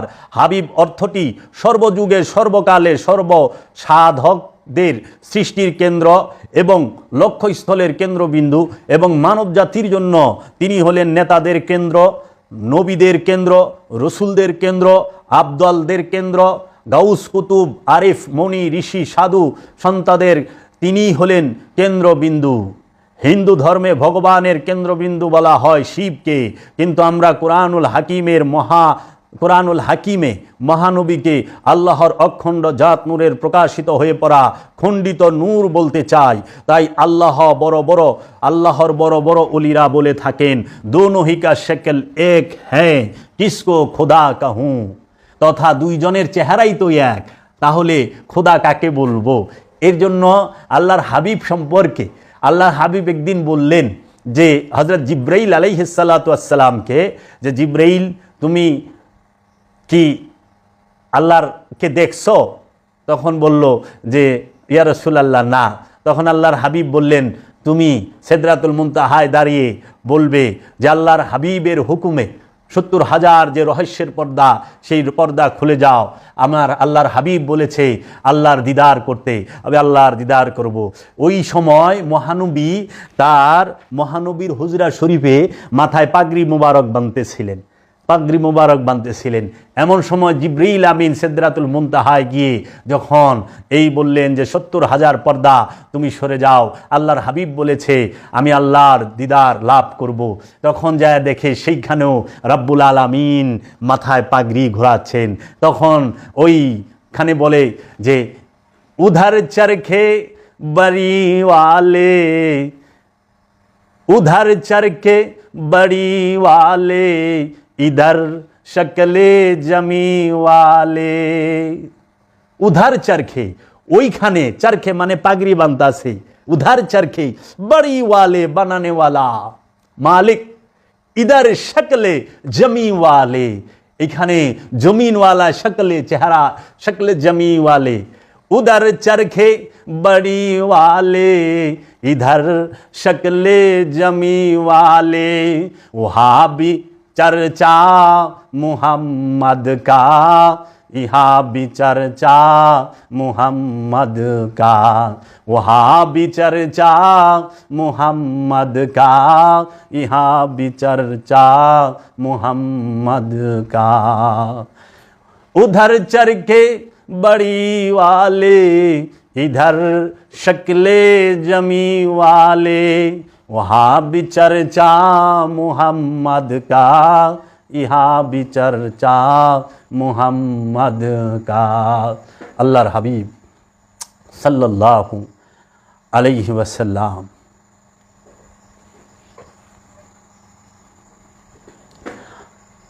আল্লাহর হাবিবকে আল্লাহ রাব্বুল আলামিন বলেছেন ফাকানা কাবাকাউসাইনে আওয়াদনা, তথা দুই ধনুকের ব্যবধানে অথবা আরও নিকটে বলা হয়েছে। একটি ধনুক দেখতে অনেকটা অর্ধবৃত্তের মতো, দুইটি ধনুক দুইটি অর্ধবৃত্ত, এবং দুইটি অর্ধবৃত্ত একসঙ্গে জোড়া লাগিয়ে দিলে একটি বৃত্তে পরিণত হয়। এবং যদি দেখতে পাও যে পরিপূর্ণ একটি বৃত্ত হতে সামান্য ফাঁক ফোকর রয়ে গেছে, তাহলে আও আদনা, তথা আরও নিকটে নিয়ে আসো। সুতরাং এই কথাটি বলতে কি দোষ আছে যে অপ্রকাশিত নূর আল্লাহ এবং প্রকাশিত নূরটির নাম নূরে মুহাম্মদ সাল্লাল্লাহু আলাইহি ওয়াসাল্লাম। মহানবীর যেমন অনেক নাম আছে, তেমনি হিন্দু ধর্মের শিবেরও অনেক নাম আছে, এবং যার যার ধর্ম তার তার নিজস্ব নাম থাকতে পারে। মহানবী বলেছেন আউয়ালুনা মুহাম্মদ, তথা আদিতে আমরা মুহাম্মদ, আওসাতুনা মুহাম্মদ, মধ্যখানেও আমরা মুহাম্মদ, আখিরুনা মুহাম্মদ, তথা সর্বশেষেও আমরা মুহাম্মদ, এবং কুল্লানা মুহাম্মদ, তথা আদি মধ্য অন্ত এবং সর্ব অবস্থায় আমরাই মুহাম্মদ। তবে অন্যান্য তফসিরকারকেরা এই ইয়াসিন শব্দটির যদি ভিন্ন ভিন্ন অর্থ করে থাকেন তাদের নিজস্ব দৃষ্টিভঙ্গি দর্শনের উপর ভিত্তি করে, তাহলে ইহা কোনো দোষের বিষয় বলে মনে করা যায় না। আলোটি যত দূর পর্যন্ত ছড়িয়েছে তত দূর পর্যন্ত তামাশার ঘোর অন্ধকার কিছুটা হলেও দূর হতে পেরেছে। সুতরাং যে বা যিনি যতটুকু এই মহানূরকে ধারণ করার যোগ্যতা অর্জন করতে পেরেছে, তার ভেতরের অন্ধকার ততটুকুই বিতাড়িত অথবা অপসৃত হয়েছে। তাই আমরা দেখতে পাই মহানবীর মানব আকারের মাঝে মহা আলো খান্নাস মিশ্রিত নফসগুলোকে উদ্ধার করার জন্য আগমন করেছেন। তাই প্রতিটি খান্নাস মুক্ত আল্লাহর ওলিরাই এই মহানূরকে হে অতিশয় দীপ্ত আলো বলে সম্বোধন করে মানুষের কাছে রহস্যময় বক্তব্যগুলো তুলে ধরেছেন। আল্লাহ হতে প্রকাশিত জাত নূর, নূরে মুহাম্মদী মানব আকারের মাঝে আবরণী দিয়ে পৃথিবীর মাঝে মূর্ত হয়ে আসলেন। নিঃসন্দেহে প্রতিটি খান্নাস মুক্ত নফস তথা আল্লাহর অলিদের নিকট ইহা একটি বিরাট বিশাল মহিমান্বিত বিষয়, কারণ আপন নফস হতে খান্নাসটিকে সাধনার ধারা দুর্বল করে ফেলা যায় এবং এটাই সাধনার একটি বিশেষ স্তর। সেই বিশেষ স্তর হতে উত্তোলন করে শেষ প্রান্তে পৌঁছে দেবার জন্য যে নূরের প্রয়োজন হয় সেই নূরটির নাম হইল নূরে মুহাম্মাদী। এখানে এসেই সাধকেরা মর্মে মর্মে বুঝতে পারেন যে উত্তরণের শেষ প্রান্তে উপনীত হতে হলে সাধনা স্থবির হয়ে যায় এবং সাধনার পঙ্গুত্বের মধ্যে ধৈর্য ধারণ করে নূরে মুহাম্মাদীর বিশেষ রহমতটি পাবার আশায় তাকিয়ে থাকা ছাড়া আর কোনো উপায় থাকে না। এখানে ইলেকশন নয় বরং সিলেকশন, এখানে ইলেকশন নয় বরং সিলেকশন। এখানেই যুক্তিতর্কের সমাধি এবং চরম রহমতের মহানূরের পুষ্পটি ফুটে ওঠা, চরম রহমতের এবং মহানূরের পুষ্পটি ফুটে ওঠা। এখানে যে তকদিরের কম্পাস এভারেস্ট শৃঙ্গের মতো, এভারেস্ট পাহাড়ের চেয়েও কঠিন এবং দৃঢ় হয়ে দাঁড়িয়ে থাকে, তা কেবল আপন নফস হতে খান্নাস মুক্তির ধ্যান সাধনায় যারা রত আছেন তারাই মর্মে মর্মে বুঝতে পারেন। আল্লাহ রাব্বুল আলামিন কুরআনুল মাজিদে আল্লাহর হাবিব সম্পর্কে অনেক প্রশংসা এবং শান বলেছেন মহানবীর। সেই থেকে আমরা কিছু বলতে চাই। প্রথমে বলতে চাই, আমরা যে কলেমা পড়ি, যে কালেমায়ে তাইয়্যিবা, কালেমায়ে শাহাদাত, কালেমায়ে তাইয়্যিবা আমরা কি পড়ি? লা ইলাহা ইল্লাল্লাহু মুহাম্মদ রাসূলুল্লাহ। আর কালেমায়ে শাহাদাত আমরা কি পড়ি? আশহাদু আল্লা ইলাহা ইল্লাল্লাহু ওয়াহদাহু লা শারীকা লা ওয়া আশহাদু আন্না মুহাম্মাদান আবদুহু ওয়া রাসূলুহু। খেয়াল করেন, কালেমায়ে শাহাদাত আশহাদু আল্লা ইলাহা ইল্লাল্লাহু ওয়াহদাহু, আশহাদু আমি সাক্ষী দিতেছি, আল্লাহ ইলাহা ইল্লাল্লাহু আল্লাহ ছাড়া কোনো মাবুদ নাই, ওয়াহদাহু তিনি এক, লা শারীকা লাহু তার শরীকের বাহিরে কিছুই নাই, ওয়াশহাদু ওয়া এবং আশহাদু আন্না আমরা আরও সাক্ষী দিতেছি, মুহাম্মাদান মুহাম্মদ সাল্লাল্লাহু আলাইহি ওয়াসাল্লাম, আবদুহু ওয়া রাসূলুহু মুহাম্মদ সাল্লাল্লাহু আলাইহি ওয়াসাল্লাম হচ্ছেন আল্লাহর আবদুহু এবং রসুল। তাহলে এখানে আমরা তিনটা জিনিস দেখতেছি, মুহাম্মাদান, আবদিহি ওয়া রাসূলু। মহানবী যদি আপনাদেরকে জিজ্ঞেস করা হয় যে মহানবী কেন সর্বশ্রেষ্ঠ নবী, মহানবী 4টা গুণে গুণান্বিত, অন্য কোনো নবী এই 4 গুণে গুণান্বিত নয় জগতের বুকে। মহানবী 4টি গুণে গুণান্বিত, এর জন্য তিনি সর্বশ্রেষ্ঠ নবী। এটার দলিল কুরআনুল মাজিদে স্পষ্ট। সেটা কি? মহানবী হচ্ছেন আল্লাহর নবী, মহানবী হচ্ছেন আল্লাহর রসুল, মহানবী হচ্ছেন আল্লাহর আবদুহু, মহানবী হচ্ছেন আল্লাহর অলি। 4 গুণ কি? মহানবী তিনি নবী, তিনি রসুল, তিনি আবদুহু, তিনি অলি। এই 4 গুণে মহানবী গুণান্বিত। নবুয়ত, রেসালাত, বেলায়েত, আবদিয়াত। নবুয়ত, রেসালাত, বেলায়েত, আবদিয়াত, এই 4 গুণে গুণান্বিত। এর জন্য মহানবী সর্বশ্রেষ্ঠ নবী। অন্য অনেক নবী কেউ আছে যে উনি নবী, উনি রসুল, উনি আবদিহি, কিন্তু অলি নয়। আবার কেউ আছে যে শুধু নবী এবং রসুল। এই 4 গুণে একমাত্র মহানবী গুণান্বিত। এর জন্য মহানবী হচ্ছেন সর্বশ্রেষ্ঠ নবী। এখন এই 4 গুণে যে গুণান্বিত, দলিল কোথায়? মহানবীর উপর আল্লাহ কি কি নাজিল করেছেন? মহানবীর উপর রব্বুল আলামিন কোরআন নাজিল করেছেন। কোরআন নাজিল করেছেন কার উপরে? রসুলের উপরে। যিনি নবী এবং রসুল তার উপরে কোরআন নাজিল হয়েছে। কেতাব দিছে কারে? কেতাব কাকে দিছে? আবদুহুকে। কোরআন নবীর উপরে নাজিল হয়, মহানবীর উপরে কোরআন নাজিল হয়েছে, রসুলের উপরে কোরআন নাজিল হয়েছে, রসুলের উপরে কোরআন নাজিল হয়েছে এবং আবদুহু উপরে কেতাব নাজিল হয়েছে। মেরাজে কে গেছে? কোনো নবী না, কোন রসুল না, আব্দুহু গেছে। ফুরকান কার উপরে নাজিল হয়েছে? আব্দুহুর উপরে। তাহলে মহানবীর উপরে কোরআন নাজিল হয়েছে, ফুরকান নাজিল হয়েছে, কেতাব নাজিল হয়েছে এবং রু নাজিল হয়েছে এবং ফেরেশতা নাজিল হয়েছে। দলিল কই? আসেন একটা একটা করে দলিল দেই। মহানবীর উপরে কেতাব নাজিল হয়েছে। আল্লাহ রাব্বুল আলামিন বলতেছেন শব্দে শব্দে, আলহামদু একমাত্র প্রশংসা লিল্লাহে আল্লাহর জন্য, লাজি যিনি আনজালা নাজিল করিয়াছেন, পাঠাইয়াছেন, আলা উপরে, প্রতি, নিকটে, কাছে, আব্দিহিল তাহার বান্দা, তাহার দাস। আব্দুহু শব্দের অর্থ দেখেন কতটি হয়। তাহার বান্দা, তাহার দাস, তাহার অনুগত, তাহার অধীন ব্যক্তি, তাহার ভূত, তাহার চাকর। তারপর বলা হয়েছে কিতাব বা কেতাব, যে মহাবিজ্ঞানের ধারাবাহিকতায় সৃষ্টিসমূহ বিকশিত ও প্রকাশিত হইতেছে, তাহাকেই কোরআনের ভাষায় ও দর্শনে কেতাব বলা হয়। কেতাব কাকে বলে? কেতাব বলা হয় যে মহাবিজ্ঞানের ধারাবাহিকতায় সৃষ্টিসমূহ বিকশিত ও প্রকাশিত হইতেছে, তাহাকে কোরআনের ভাষায় ও দর্শনে কিতাব বলা হয়।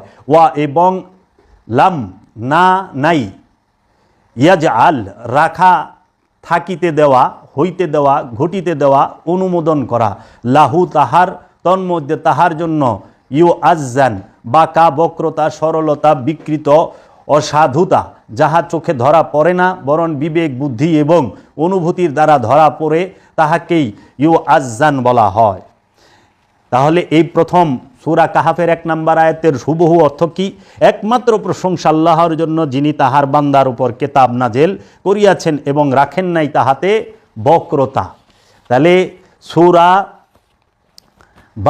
সূরা কাহাফের 18 নম্বর সূরা কাহাফ, সূরা কাহাফের 1 নম্বর আয়াতে আল্লাহ রাব্বুল আলামিন বলতেছেন, আলহামদুলিল্লাহিল্লাযী আনজালা আলা আবদিহিল কিতাবা ওয়া লাম ইয়াজআল লাহু ইউআজ্জান।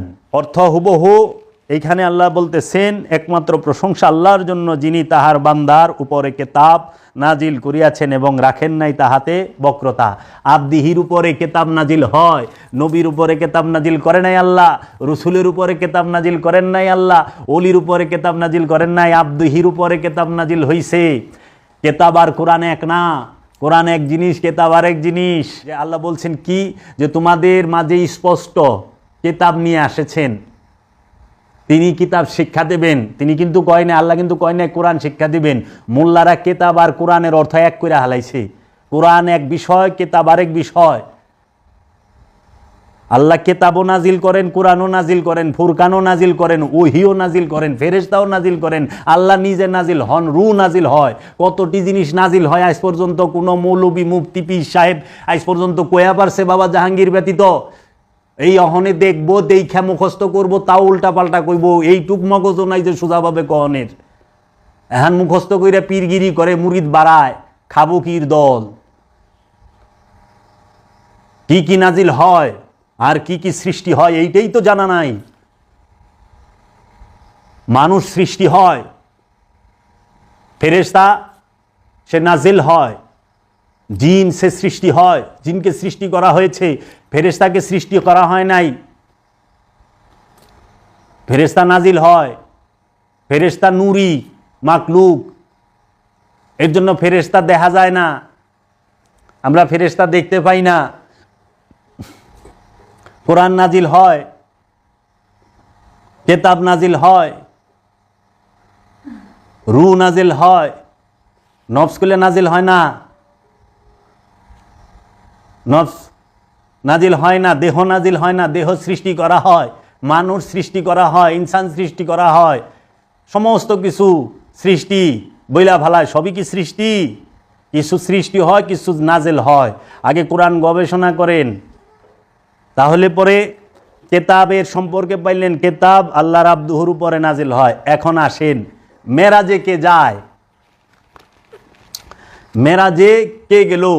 মেরাজে আল্লাহর আব্দুহু যায়। মেরাজেও কোনো নবী যায় না, মেরাজে রসুল যায় না, মেরাজে ওলি যায় না, মেরাজে যায় আব্দুহু। দলিল কোথায়? দলিল হলো সূরা বনী ইসরাইল মেরাজে আল্লাহর আব্দুহু যায়, দলিল কোথায়? সূরা বনী ইসরাইলের 1 নম্বর আয়াত, সুবহানাল্লাযী আসরা বিআবদিহি লাইলাম মিনাল মসজিদিল হারাম ইলাল মসজিদুল আকসা। সুবহানাল্লাযী, ভাসমান সেই সত্তা, আসরা বিআবদিহি লাইলাম, তার বান্দাকে ভ্রমণ করাইলেন। ভাসমান সেই সত্তা যিনি তার বান্দাকে রাত্রিকালে লাইলাম ভ্রমণ করাইলেন মসজিদুল আকসা হইতে, মসজিদুল হেরেম হইতে মসজিদুল আকসা পর্যন্ত। মেরাজে কারে নিয়ে গেল? আল্লাহর আব্দুহুকে। আব্দুহু মেরাজে গেল, আব্দুহু মেরাজে গেল। দেখেন ওইখানে কিতাব নাজিল করছে আব্দুহুর উপরে, এখানে মেরাজে যাইতেছে আব্দুহু। সূরা বনী ইসরাইলের 1 নম্বরে বলতাছে যে ভাসমান সেই সত্তা যিনি তার বান্দাকে আব্দিহিকে রাত্রিকালীন ভ্রমণে মসজিদুল হেরেম থেকে মসজিদুল আকসা ভ্রমণ করাইলেন। সূরা নজমে বলতাছে সুম্মা দানা ফাতাদাল্লা ফাকানা কাবা কাউসাইনে আও আদনা। অতঃপর আমরা আমার হাবিবকে নিয়ে আসলাম 2 ধনুকের ব্যবধানের মধ্যে, একটা বৃত্তের ভিতরে। একটা ধনুক অর্ধবৃত্ত, 2টা ধনুক একটা বৃত্ত। এই 2 ধনুক একত্র করলে বৃত্ত হয়ে যায়। যদি বৃত্ত না হয় বলছে আওয়াদনা, বৃত্ত বানিয়ে নাও। এক বৃত্তের ভেতরে আল্লাহ এবং মহানবীর যে মেরাজ শরীফ সেটা হয়েছে। এজন্য বাবা জাহাঙ্গীর বলেছেন বৃত্তের প্রকাশিত যে অংশ সেটাকেই বলা হয় নূরে মুহাম্মদ, আর যে অপ্রকাশিত অংশ সেটাকেই বলা হয় আল্লাহ রাব্বুল আলামিন। এখন আপনি পাইলেন মেরাজে আব্দুহু যায়, তাহলে রইল কি ফুরকান কার উপরে নাজিল হয়? তারপরে কোরআন কার উপরে নাজিল হয়? কোরআন কার বাণী? মানে আমাদেরকে তো সবাই বলে আল্লাহ রাব্বুল আলামিন ফুরকান নাজিল করেছেন কার উপরে? আব্দুহুর উপরে। আমরা পূর্বে আলোচনা করলাম যে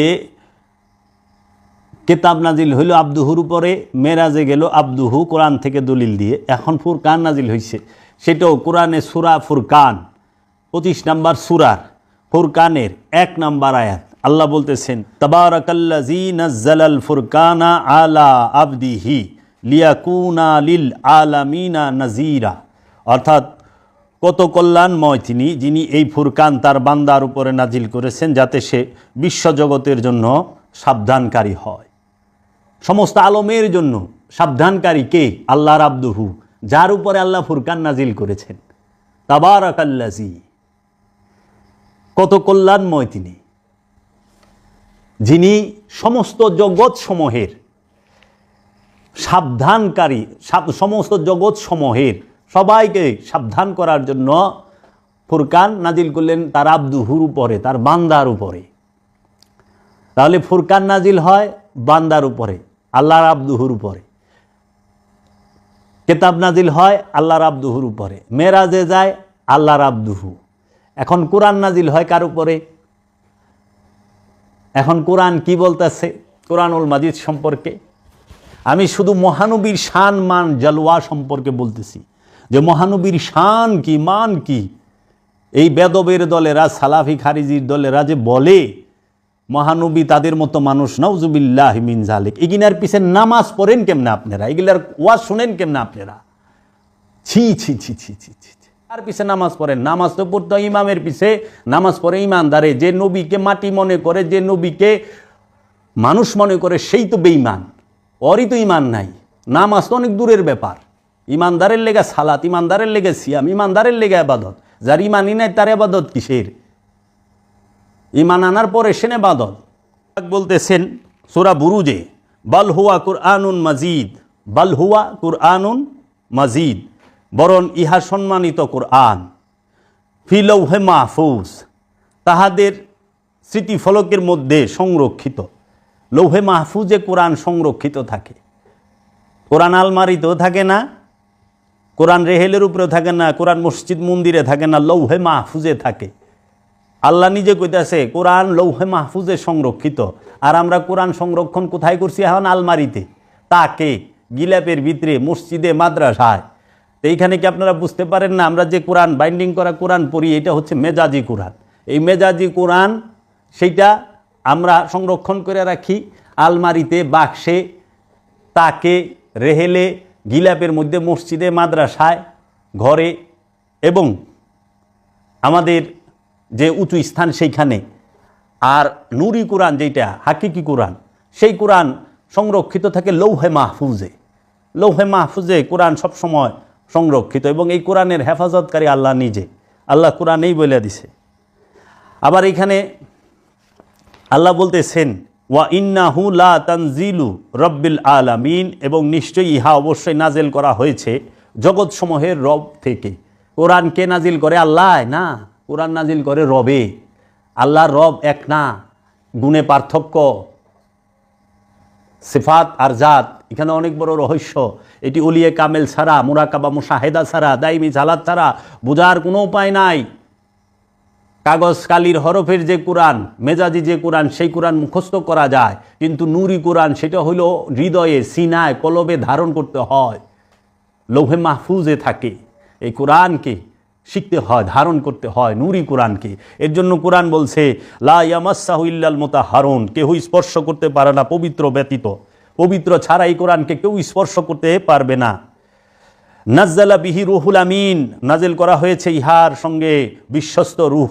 নাজ্জালা হু বিহি রুহুল আমিন, নাজ্জালা বিহি রুহুল আমিন, নাজ্জালা বিহি রুহুল আমিন, নাজিল করা হয়েছে ইহার সঙ্গে বিশ্বস্ত রূহ।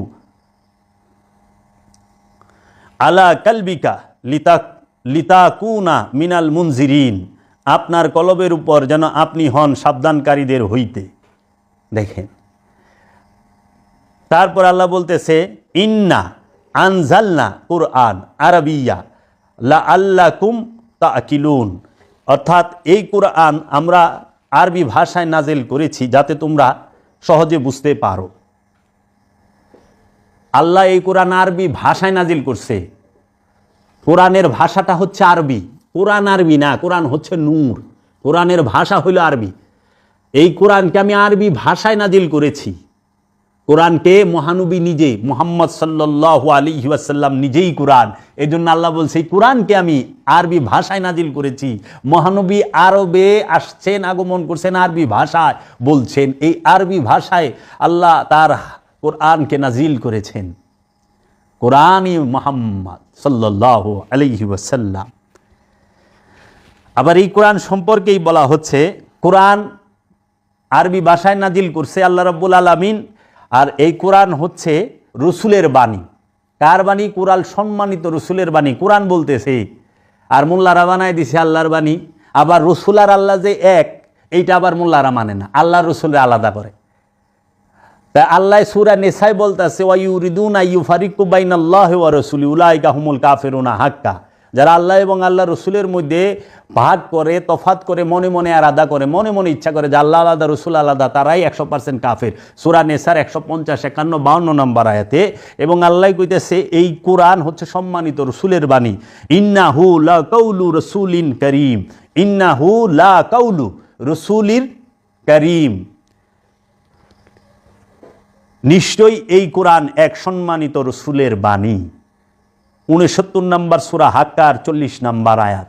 ইন্নাহু লা কাউলু রাসূলিন কারীম, নিশ্চয়ই এই কোরআন এক সম্মানিত রসুলের বাণী। আল্লাহ কয় রসুলের বাণী, মোল্লায় কয় আল্লাহর বাণী। আবার আল্লাহ কইতেছে আমি আর আমার রসুল আলাদা না, মোল্লায় এনে মানতে চায় না। আল্লাহর রসুলের দোস্তি দেখা, বন্ধুত্ব দেখা, একত্ব দেখা, মহব্বত দেখা মোল্লা পুইরা মইরা যায় ওয়াহাবি সালাফির জাতেরা, এই নমরুদের বংশ, এই ফেরাউনের বংশরা। এরাই বলে রবিউল আউয়াল ঈদে মিলাদুন্নবীর দলিল কই? আরে রহমাতাল্লিল না আলামিন না আইলে তুই ঈদ পাইতি কই, তুই নামাজ পাইতি কই, তুই রোজা পাইতি কই, হজ পাইতি কই, মসজিদ পাইতি কই, মাদ্রাসা পাইতি কই, কোরআন কই পাইতি, হাদিস কই পাইতি? তুই মোল্লা কেমনে হইতি? তুই তো ইহুদি নাসারাই থেকে যাইতি, তুই নমরুদ ফেরাউনের গোষ্ঠী থেকে যাইতি। সমস্ত কিছু তো রহমাতাল্লিল আলামিনের বরকতে। তুমি কোরআন পাইছ, হাদিস পাইছ, মক্কা পাইছ, মদিনা পাইছ, জমজম কূপ পাইছ, আরাফার ময়দান পাইছ, মিনা পাইছ, মুজদালিফা পাইছ, তারপরে হাজরে আসওয়াদ পাইছ, তুমি মাকাম ইব্রাহিম পাইছ, তুমি মসজিদ পাইছ, তুমি মাদ্রাসা পাইছ, তুমি হুজুর শরীফ পাইছ, তুমি হাদিস শরীফ, বুখারী শরীফ, তিরমিজি, বাইহাকি, মেশকাত, আবু দাউদ, নেসাই, মাসনাদে ইবনে হাম্বল সব পাইছ। কার জন্য? রসুল না আইলে এটি কই পাইতা? নবী না আসলে এটি কই পাইতা? তুমি আল্লাহ এক এটা জানছ রসুলের কাছ থেকে। হাসর আছে, মিজান আছে, পুলসিরাত আছে, জান্নাত জাহান্নাম সব আছে, লামাকান আছে কিনা তো সব তুমি জানছ রসুলের কাছ থেকে। মেরাজ আছে, তুমি রসুলের কাছ থেকে। টুপি, দাড়ি, জুব্বা, কুব্বা সব পাইছ রসুলের কাছ থেকে। সেই রসুলের সব কিছু লইয়া তুমি রসুলের দোহাই দিয়া ভিক্ষা কইরা মৌলবি অহনে তুমি কও রসুল আমাগো মতো মানুষ। নাউজুবিল্লাহি মিন যালিক। আল্লাহর হাবিব মরা কূপের মধ্যে থুতু নিক্ষেপ করছে, কূপ জিন্দা হয়ে গেছে। আল্লাহর হাবিব মানুষের অসুস্থ কাইটা গেছে, সেখানে মুখের লালা লাগাই দিছে, ভালো সুস্থ হয়ে গেছে। আল্লাহর হাবিব চন্দ্রকে 2 টুকরা করছে আঙ্গুলের ইশারায়। আল্লাহর হাবিব হযরত জাবের রাদিয়াল্লাহু তাআলা আনহুর 2 ছেলেকে মৃত থেকে জীবিত করছে। আল্লাহর হাবিব রে পাগলা উঠে আয়া সেজদা করছে, গাছপালায় সেজদা করছে, সমস্ত কিছুতে সেজদা করছে। আল্লাহর হাবিবের ঘরে আইসা জিব্রাইল ফেরেশতা আল্লাহর হাবিবের সেবা করছে, সমস্ত ফেরেশতারা আল্লাহর হাবিবের বংশকে সেবা করছে। তাহলে সেই রাহমাতাল লিল আলামিনের জন্মদিনে, আগমন দিবসে আমরা খুশি হব না? যিনি আল্লাহর নবী, যিনি আল্লাহর রসুল, যিনি আল্লাহর আব্দুহু, যিনি নবী, যিনি রসুল। আপনি দেখেন, এখন তো দেখলেন আব্দুহুর উপরে কি নাজিল হয়েছে? কিতাব ফুরকান। আব্দুহু মেরাজে গেছে। কোরআন নাজিল হয়েছে, রসুলের বাণী কোরআন, রসুলের উপরে, নবীর উপরে। এবং দরুদ মানে সংযোগ, যোগাযোগ কার উপরে? নবীর উপরে। দলিল সূরা হাজাবের 56 নম্বর আয়াতে বলতেছে, ইন্নাল্লাহা ওয়া মালাইকাতাহু ইউসাল্লুনা আলান নবী ইয়া আইয়ুহাল্লাযিনা আমানু সাল্লু আলাইহি ওয়া সাল্লিমু তাসলিমা। আল্লাহ সংযোগ এবং যোগাযোগ করে তার ফেরেশতাদেরকে নিয়ে আল্লাহর নবীর সাথে। বলছে, হে ঈমানদারেরা, যারা ঈমান আনছ, তোমরাও আমার হাবিবের সাথে সংযোগ এবং যোগাযোগ করো এবং সশ্রদ্ধ সালাম দাও, সশ্রদ্ধ দাঁড়িয়ে সালাম দাও। সূরা হাজাব। আর এই কোরআনে অনুবাদের, কোরআনের আরবির অর্থ করে ওরা ভুল, অপব্যাখ্যা করে, জ্ঞান দিয়ে আল্লাহর হাবিবরে মাপবার যায়। 12 বাড়ির ভাত খাওয়া জ্ঞান দাও, আল্লাহর হাবিবরে মাপবার যায়। এখন আমাদের জানা প্রয়োজন, নবী কাকে বলে, রসুল কাকে বলে, ওলি কাকে বলে, আব্দুহু কাকে বলে। নবী এবং রসুলের মধ্যে পার্থক্য কি? নবীর দরজা বন্ধ, রসুলের দরজা কি বন্ধ? কখনোই না। নবী খতম, কিন্তু রসুলের দরজা খতম নয়, বন্ধ নয়। ওলি বেলায়েতের দরজা বন্ধ নয়। এখন একটু আলোচনা করি, নবী কাকে বলে, নবী ও রসুলের পার্থক্য কি? নবী কাকে বলে? উত্তর, রহস্য জগতের কেন্দ্রবিন্দুতে যার অবস্থান তিনি হলেন নবী। রহস্য জগতের কেন্দ্রবিন্দুতে যার অবস্থান তিনি হলেন নবী। রসুল কাকে বলে? রহস্য জগতের কেন্দ্রবিন্দুতে কেমন করে আপনাকে ফানা দিতে হয় সেই নিয়মগুলো জানবার পর কেন্দ্রবিন্দুর কাছে ফানা হতে পারেন যারা, তাদেরকে বলা হয় রসুল। প্রতিনিধিকেই বলা হয় রসুল। খবর যিনি দান করেন তিনি হলেন নবী। আরবি ভাষায় খবরকে বলা হয় নাবা, এবং এই নাবা শব্দ হতেই নবী। সুতরাং নবীর মর্যাদার প্রশ্নে রসুল হতে অনেক উপরে। তাই প্রত্যেক নবী অবশ্যই একজন রসুল, কিন্তু প্রত্যেক রসুল একজন নবী নন। এবং নবী নির্বাচিত করা হয় শুধুমাত্র মানুষ থেকেই, কিন্তু রসুল নির্বাচিত করা হয় ফেরেশতা থেকেও এবং মানুষ থেকেও। এজন্য ফেরেশতা থেকেও নির্বাচন করা হয় রসুল, এবং মানুষ থেকেও করা হয়। শুধু নবী নির্বাচন করা হয় শুধু মানুষ থেকে। এবং কোনো রসুলের উপরে সহিফা আসে না, সহিফা নাজেল হয় একমাত্র নবীর উপরে। এর জন্য নবীর দরজা বন্ধ। খাতামান নবী, সূরা হাজাবে খাতামান নবী আছে, খাতামান রসুল নাই। খাতামান রসুল নাই। রসুল চলমান প্রক্রিয়া, বহমান প্রক্রিয়া। রসুল যে চলমান প্রক্রিয়া, এর দলিল কোরআনে অনেক আছে। আমি একটা একটা করে দলিল দেব। এর জন্য বিশ্ববিখ্যাত একজন ওলি, যার নাম মাহিউদ্দিন ইবনুল আরাবী, যিনি গাউসে পাক আব্দুল কাদের জিলানী আলাইহিস সালাতু ওয়াস সালামের নূরের একজন সন্তান, মাহিউদ্দিন ইবনুল আরাবী, উনি বলেছেন, ইন্নার রিসালাতা লা ইয়ানকাতিউ ওয়া কিন্নান নবুওয়াতা ইয়ানকাতিউ। ইন্নার রিসালাতা লা ইয়ানকাতিউ মানে রিসালাত, রসুলের দরজা বন্ধ হয় নাই, ওয়া এবং কিন্নান নবুওয়াতা ইয়ানকাতিউ, এবং নবুয়তের দরজা বন্ধ। অতি উঁচু পর্যায়ের প্রতিটি ওলিয়ে কামেল একজন রসুল অবশ্যই, কিন্তু নবী নহেন। অতি উঁচু পর্যায়ের ওলিয়ে কামেল একজন রসুল অবশ্যই, কিন্তু নবী নহেন। ওলিয়ে কামেল অতি উঁচু পর্যায়ের অলিরা রসুল। কোনো রসুলকেই আজ পর্যন্ত কোনো সহিফা দেওয়া হয়নি এবং হয় না, কারণ ইহা স্রষ্টার আইনে নেই।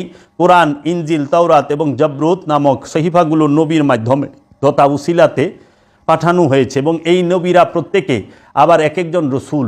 নবীর উসিলা ছাড়া আল্লাহ সর্বশক্তিমান নামক উপাধি ধারণ করেও সোজাসুজি আকাশ হতে আল্লাহর কেতাবগুলো, আল্লাহর সহিফাগুলো, আল্লাহর এই আসমানি কিতাব নাজিল করেন নাই, উসিলার মাধ্যমেই করেছেন। বড় বড় ওলিদের রচিত বইতে পড়েছি যে মহানবী প্রথমে রসুল তথা রেসালাত, তারপর নবী তথা নবুয়াত, তারপর ওলি তথা বেলায়েত, সর্বশেষে আব্দুহু তথা আবদিয়াত। এই চারটি গুণে পরিপূর্ণরূপে গুণান্বিত আমাদের মহানবী মোহাম্মদ সাল্লাল্লাহু আলাইহি ওয়াসাল্লাম। তাই দেখতে পাই কোরআনের সূরা বনী ইসরাইলে বলা হয়েছে যে আব্দুহুকে মেরাজে নিয়ে যাওয়া হয়েছে। মহানবীকে রাতের অন্ধকারে মেরাজে নিয়ে গেলেন। যদি প্রশ্ন করা হয় দিনের বেলায় কেন নিয়ে যাওয়া হলো না, দিনের রূপক ভাষায় প্রকাশ্য এবং রাতের রূপক ভাষায় গোপনীয়। রহস্য চিরদিন গোপনীয়ই থাকে। রহস্য লোকের যাত্রাটিও তাই রাতের আধারেই হয়ে থাকে, দিনের বেলায় নয়। বস্তু জগতের সব কিছু যেমন দিনের আলোতে প্রকাশিত হয়ে যায়, তেমনি রাত্রের অন্ধকারে ঢেকে যায়।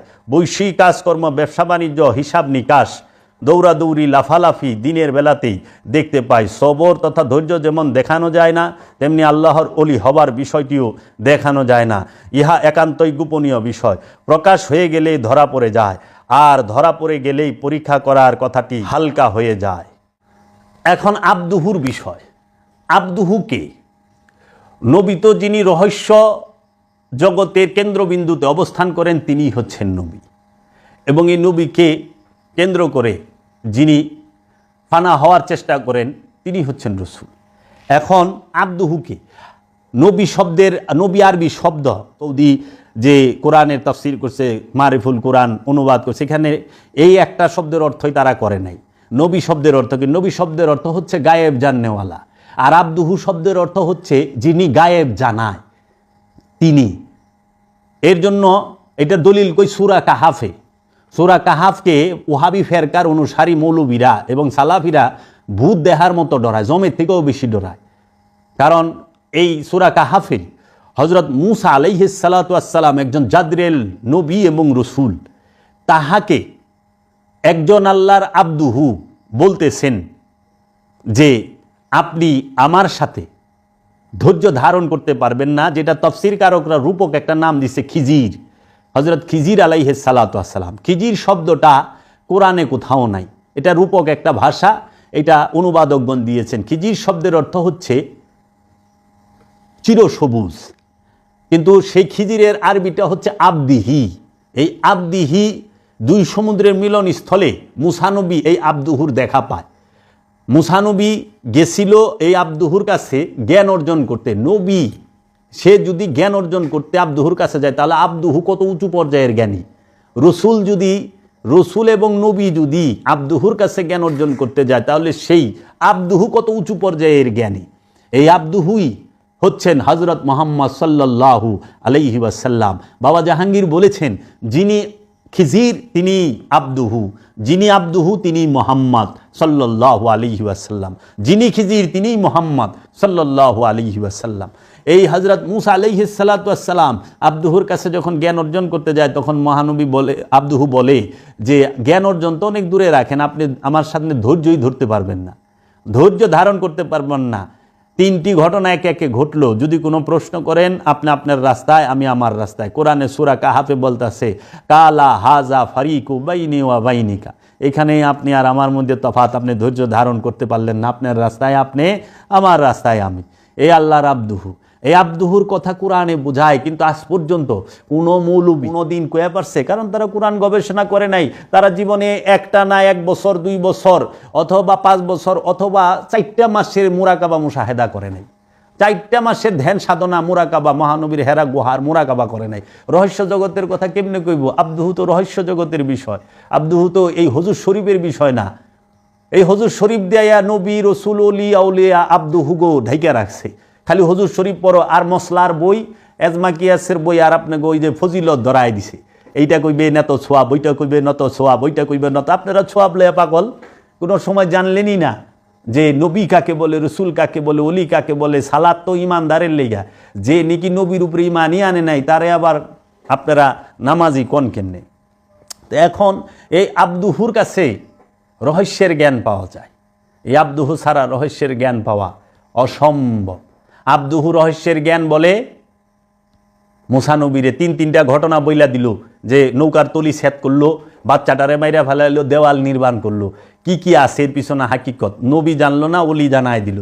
আবার সূরা কাহাফের 7 জন সঙ্গী 309 বছর ঘুমাইছে, এই তারাও আব্দুহু ছিল, তাদেরকে কোরআন আব্দুহু সম্বোধন করেছে। এই আব্দুহু অনেক উঁচু স্তর। এই আব্দুহুর বিষয় জানি না, আমরা কলেমায় শাহাদাতে পড়ি না, আশহাদু আল্লা ইলাহা ইল্লাল্লাহু ওয়াহদাহু লা শারীকা লাহু ওয়া আশহাদু আন্না মুহাম্মাদান আবদুহু ওয়া রাসূলুহু। মুহাম্মাদান মহানবী হচ্ছে মুহাম্মদ, আবদুহু তিনি আবার ওয়া রাসূলু, এবং সে রসুল। তো সারা জীবন তো রসুল বুঝলেন, মুহাম্মদও বুঝলেন, আবদুহু বুঝছেন কেউ না। এই যে এখন শিখবেন, শিখা মুরিদ্দা বইরা ফেলাইবেন দরবার, আর মসজিদের হুজুর সাহেব ওয়াজ কইরা মাল পানি কামায়া বস্তা ভরবেন। এইটাই বাবা জাহাঙ্গীর দয়া করছে অধমকে, আমি দিলাম আপনি গো। অহংকার মনে করেন না, যেটা বাস্তব। আজ পর্যন্ত কেউ বলতে পারে নাই। এখন অনেকে কিতাব লেখা ভালাইবেন। এখন নবুয়াত আর রেসালাত, বেলায়েত, আবদিয়াত, এর মধ্যে তফাত কি? নবুয়াত খতম, নবুয়তের দরজা বন্ধ। মহানবী শেষ নবী, মহানবী আখেরি নবী মুহাম্মদ সাল্লাল্লাহু আলাইহি ওয়াসাল্লাম। মহানবীর পরে অন্য কোনো নবীর আর আগমন হবে না, হয় নাই, হওয়ার চান্স নাই। নবুয়তের দরজা বন্ধ। কিন্তু রসুলের দরজা, রেসালাতের দরজা এবং বেলায়েতের দরজা, আবদিয়াতের দরজা কখনোই বন্ধ হয় নাই। কোরআন বলে নাই, কোরআনে কোথাও এর দলিল নাই। আসেন একটু তুলে ধরি যে নবুয়তের দরজা বন্ধ, রেসালাতের দরজা বহমান চলমান, আবদিয়াতের দরজা বহমান চলমান। আল্লাহ রাব্বুল আলামিন সূরা জুমায় বলতেছেন 1 নম্বর আয়াতে, ইউসাব্বিহু লিল্লাহি মা ফিস সামাওয়াতি ওয়া মা ফিল আরদিল মালিকিল কুদ্দুসিল আজিজুল হাকিম। হুয়াল্লাযী বাআসা ফিল উম্মিয়িনা রাসূলাম মিনহুম ইয়াতলু আলাইহিম আয়াতিহি ওয়া ইউযাক্কিহিম ওয়া ইউআল্লিমুহুমুল কিতাবা ওয়াল হিকমাতা ওয়া ইন কানু মিন কাবলু লাফি দালালিম মুবিন। রব্বুল আলামিন বলতেছেন, ইউসাব্বিহু লিল্লাহ, আসমান এবং পৃথিবীতে যাহা কিছু আছে সবই আল্লাহর তসবিহ, মহিমা, তসবিহ পাঠ করতেছে, আল্লাহর জিকির করতেছে, তসবিহ পাঠ করে। যিনি আসমান অধিপতি, মালিক শব্দের অর্থ হইল বাদশাহ, অধিপতি। মালিকুল কুদ্দুসিল মহাপবিত্র, আজিজুল মানে পরাক্রমশালী, হাকিম ও প্রজ্ঞাময়। হুয়াল্লাযী বাআসা ফিল উম্মিয়িনা রাসূলান, তিনি উম্মিয়িনদের মধ্য থেকে একজন রসুল নির্বাচন করেছেন, পাঠিয়েছেন। যে উম্মিয়িনদের মধ্যে এখন অনেক ষড়যন্ত্রকারী এই উম্মিয়িন শব্দটার ভুল ব্যাখ্যা করে, ভুল অর্থ করে, মহানবীকে সূক্ষ্মভাবে ছোট করে। উম্মি শব্দের অর্থ বলে যে তিনি লেখাপড়া জানতেন না, নিরক্ষর, নিরক্ষর ছিলেন। আবার কোনো সচিব দেহি তারা বলে অজ্ঞ, নাউজুবিল্লাহ মিন যালিক। মোল্লারা কয় উনি লেখাপড়া জানতেন না, উনি নিরক্ষর ছিলেন। আবার এক সচিব সাহেবরে ওয়াজ করতে দেখলাম, উনি বলতেছে উনি মহানবী তজ্ঞ ছিলেন, নাউজুবিল্লাহ মিন যালিক। এদের উপরে নান্নত আল্লাহর, ছি ছি ছি। যেই মৌলবী নবীর আল্লাহর হাবিবের দেওয়া কিতাব পড়ছে, আল্লাহর হাবিবের দেওয়া কোরআন পইরা, আল্লাহর হাবিবের দেওয়া হাদিস পইরা, আল্লাহর হাবিবের দেওয়া নামাজ, রোজা, হজ, যাকাত, কুরবানি সব কিছু কইরা, আল্লাহর হাবিবের দেওয়া জান্নাতের কথা গল্প কইরা, আল্লাহর হাবিবের দেওয়া জাহান্নামের ডর দেখায়া তারা যে মাল পানি কামাইতেছে, আর এরাই আল্লাহর হাবিবরে, আল্লাহর রসুলরে উনি বলে নিরক্ষর ছিলেন। ওনা আবার মোল্লারা বলে আলেম, ওনারা লেখাপড়া জানতেন। মহানবী তো লেখাপড়া জানতেন না, আমরা জানি। আল্লাহর হাবিব তাকে বলে নিরক্ষর। এখন আপনি জিজ্ঞান তো একটু, যেরকম আপনার দেখতে পেলাম কয়দিন আগে ওই যে কতটি শায়েক বাইরেছে না, সৌদি আরবে বাংলায় ওয়াজ করে, অনরে যদি জিগাই সৌদি আরবে যায়, যদি আপনি জিগান এই মোল্লায় আপনাকে এখানে কুই পড়ছে, সব স্কুলে তল্লাশি দিলে বাইরেইব না। এখন ঢাকার এক আলেমে যায় সিলেট ওয়াজ করতেছে, এখন আপনি যদি যায় কোন এই মৌলবী কোন হানে পড়ছে, সিলেটে সারা সিলেট বুঝাই সব স্কুলে খোঁজখবর লইলে যে ওই মৌলভী সাহেবের কোনো স্কুলে কলেজে ভার্সিটিতে নাম আছে কিনা ওই খাতায়, না, কারণ উনি তো ওইখানে পড়েই নাই, উনি ওইখানে ওয়াজ করতে গেছে। তো উনি ঢাকার মানুষ, ঢাকায় খোঁজ খবর লইল উনার এলাকায়, তখন সে এই মূর্খ মৌলবীর দল এরা মক্কায় খুঁজে যে মোহাম্মদ সাল্লাল্লাহু আলাইহি সাল্লাম মক্কা মদিনা মক্কার মধ্যে কোন হানে পড়ছে, কোন মাদ্রাসায় পড়ছে, কোন স্কুলে পড়ছে। মোহাম্মদ সাল্লাল্লাহু আলাইহি সাল্লাম মক্কার ছিল কবে? মোহাম্মদ সাল্লাল্লাহু আলাইহি সাল্লাম কি মক্কার? মোহাম্মদ সাল্লাল্লাহু আলাইহি সাল্লাম সারা পৃথিবীর জগতের জন্য রহমত, রাহমাতাল লিল আলামিন। মোহাম্মদ সাল্লাল্লাহু আলাইহি সাল্লাম পড়াশোনা করছে কিনা, সে অক্ষর না নিরক্ষর সেইটা জানতে হইলে যায় জিগাইতে বা আল্লাহ রাব্বুল আলামিন রে, আরশ মহল্লা, কারণ তার স্থান তো আরশ মহল্লায় লা মাকানে। কোনো মৌলবীর ক্ষমতা যদি থাকে, কোনো সচিবের ক্ষমতা যদি থাকে, সে লা মাকানে যায় আল্লাহর জিগাই আসুক যে আল্লাহ তোমার হাবিব কোথায় পড়াশোনা করছে। যেখানে আল্লাহ কোরআনে বলতেছে আর রহমান আল্লামাল কোরআন খালাকাল ইনসান ও আল্লামাহুল বায়ান, এই কোরআন রব্বুল আলামিন শিখাইছে কাকে? আল্লাহর হাবিবকে। তো সাবধান, মহানবী সাল্লাল্লাহু আলাইহি ওয়াসাল্লাম সম্পর্কে কোনো কথা বলতে গেলে সাবধানে বলতে হবে, কারণ তিনি রাহমাতাল লিল আলামিন, তিনি সৈয়দুল মুরসালিন, ইমামুল মুরসালিন, তিনি খাতামান নবিয়্যিন। তো এইখানে কোরআনের এই আয়াতে বলতেছে যে আল্লাহ হচ্ছেন কুদ্দুস, আজিজ, হাকিম। তিনি সেই আল্লাহ যিনি উম্মিয়িনদের মধ্য থেকে একজন রসুল পাঠিয়েছেন। কেন পাঠিয়েছেন রসুল? আল্লাহ রাব্বুল আলামিন কেন রসুল পাঠাইলেন এইখানে বইলা দিতেছে।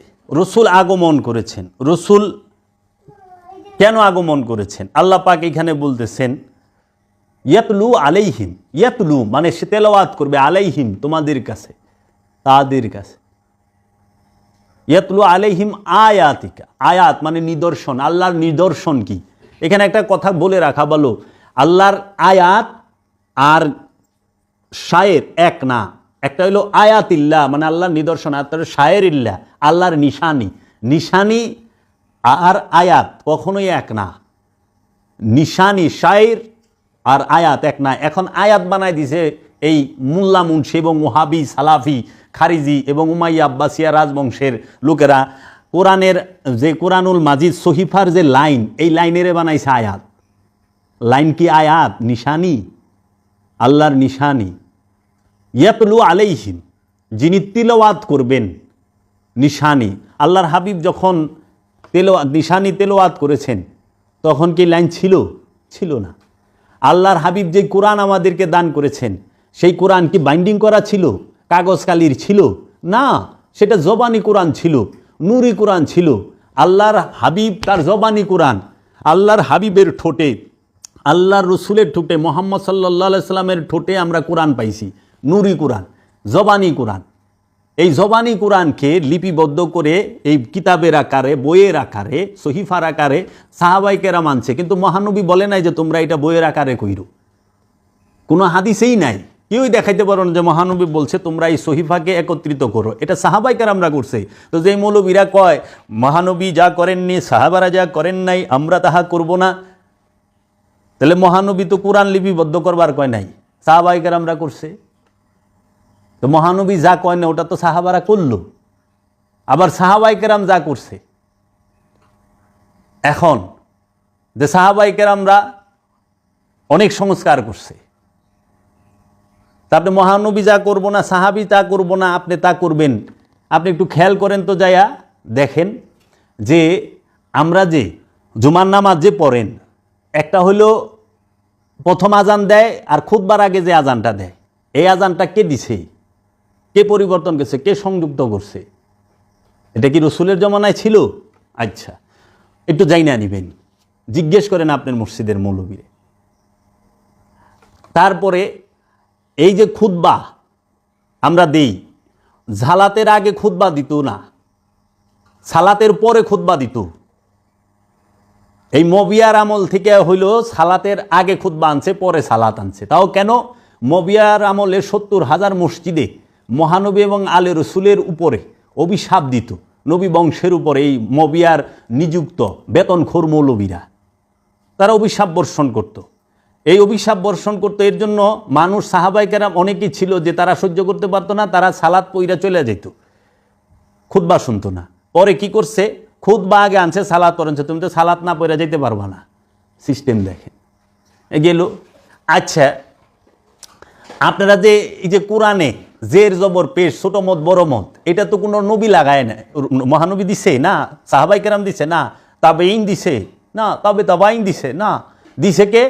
হাজ্জাজ বিন ইউসুফ, ইসলামের হিটলার, সবচেয়ে বড় খুনি, খলিফা মনসুরের জেনারেল, আব্বাসীয় রাজা রাজা মনসুরের সেনাপতি যিনি ছিলেন প্রধান জেনারেল, তিনি হচ্ছেন হাজ্জাজ বিন ইউসুফ। এই হাজ্জাজ বিন ইউসুফ এই কোরআনে জের জবর পেশ লাগায় দিছে। মৌলবীরাতে এখানে কথা ওঠান না। কাজী আপনারা যে বলেন রসুল যা না করছে আমরা তা করব না, এটা বিদআত, এটা শিরিকের পর্যায়ে চলে যায়। অনেক কিছু আছে তুইলা ধরলে, আপনারা করতেছেন তো। মিলাদুন নবীর বেলায় এত কষ্ট কেন? 10ই মুহররমের বেলায় এত কষ্ট কেন? গাদিরে ঘুমের বেলায় এত কষ্ট কেন? মা ফাতেমার ফজিলত কইতে এত কষ্ট কেন? আলে রসুলের ফজিলত কইতে এত কষ্ট কেন? সাহাবিয়ার আওলাদ তো এক না। সাহাবায়ে কেরামদের ফজিলত এত কানে হাত দিয়া কনে উ কইরা কৌ, আওলাদে রসুল আলে রসুলের ফজিলত তো কইতে শুনি না। ইমান কার উপরে আনি আমরা? ইমান কি গোলামের উপরে আনি না কার উপরে আনি? ইমান আনতে হয় রসুল এবং আলে রসুলের উপরে, দরুদ পড়তে হয় রসুল এবং আলে রসুলের উপরে।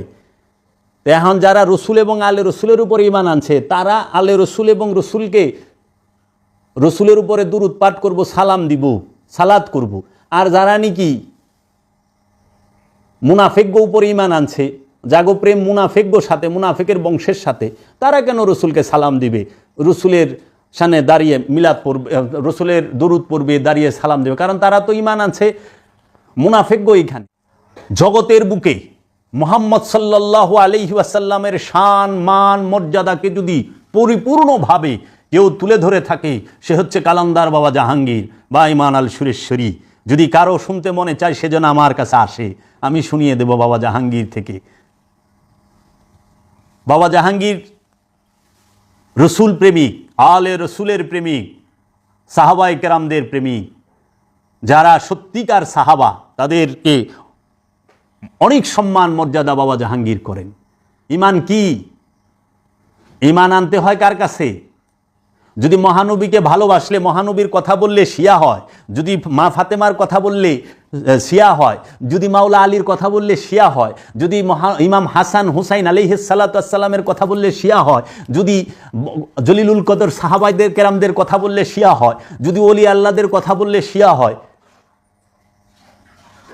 যদি মহানবী এবং মহানবীর বংশকে ভালোবাসতে যাইয়া শিয়া উপবাদ লইতে হয়, তো বাবা জাহাঙ্গীর বলছে অবশ্যই আমি শিয়া।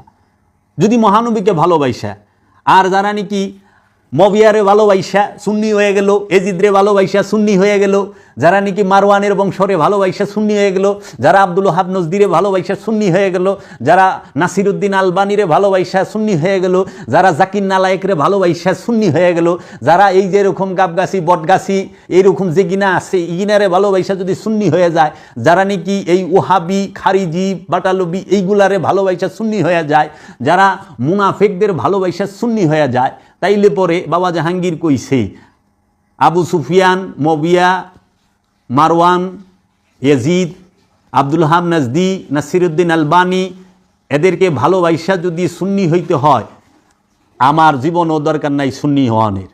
এইরকম সুন্নি আমরা হইতে চাই না। ওই পীর সাহেবে তো এইরকম এদেরকে ভালোবাসা ওয়াহাবি দর্শন গ্রহণ করে সুন্নি হয়ে গেছে গা। আব্দুল ওহাব নজদিরে ভালোবাসা, নজদির নিযুক্ত মোল্লাগো ভালোবাসা সুন্নি হয়ে গেল।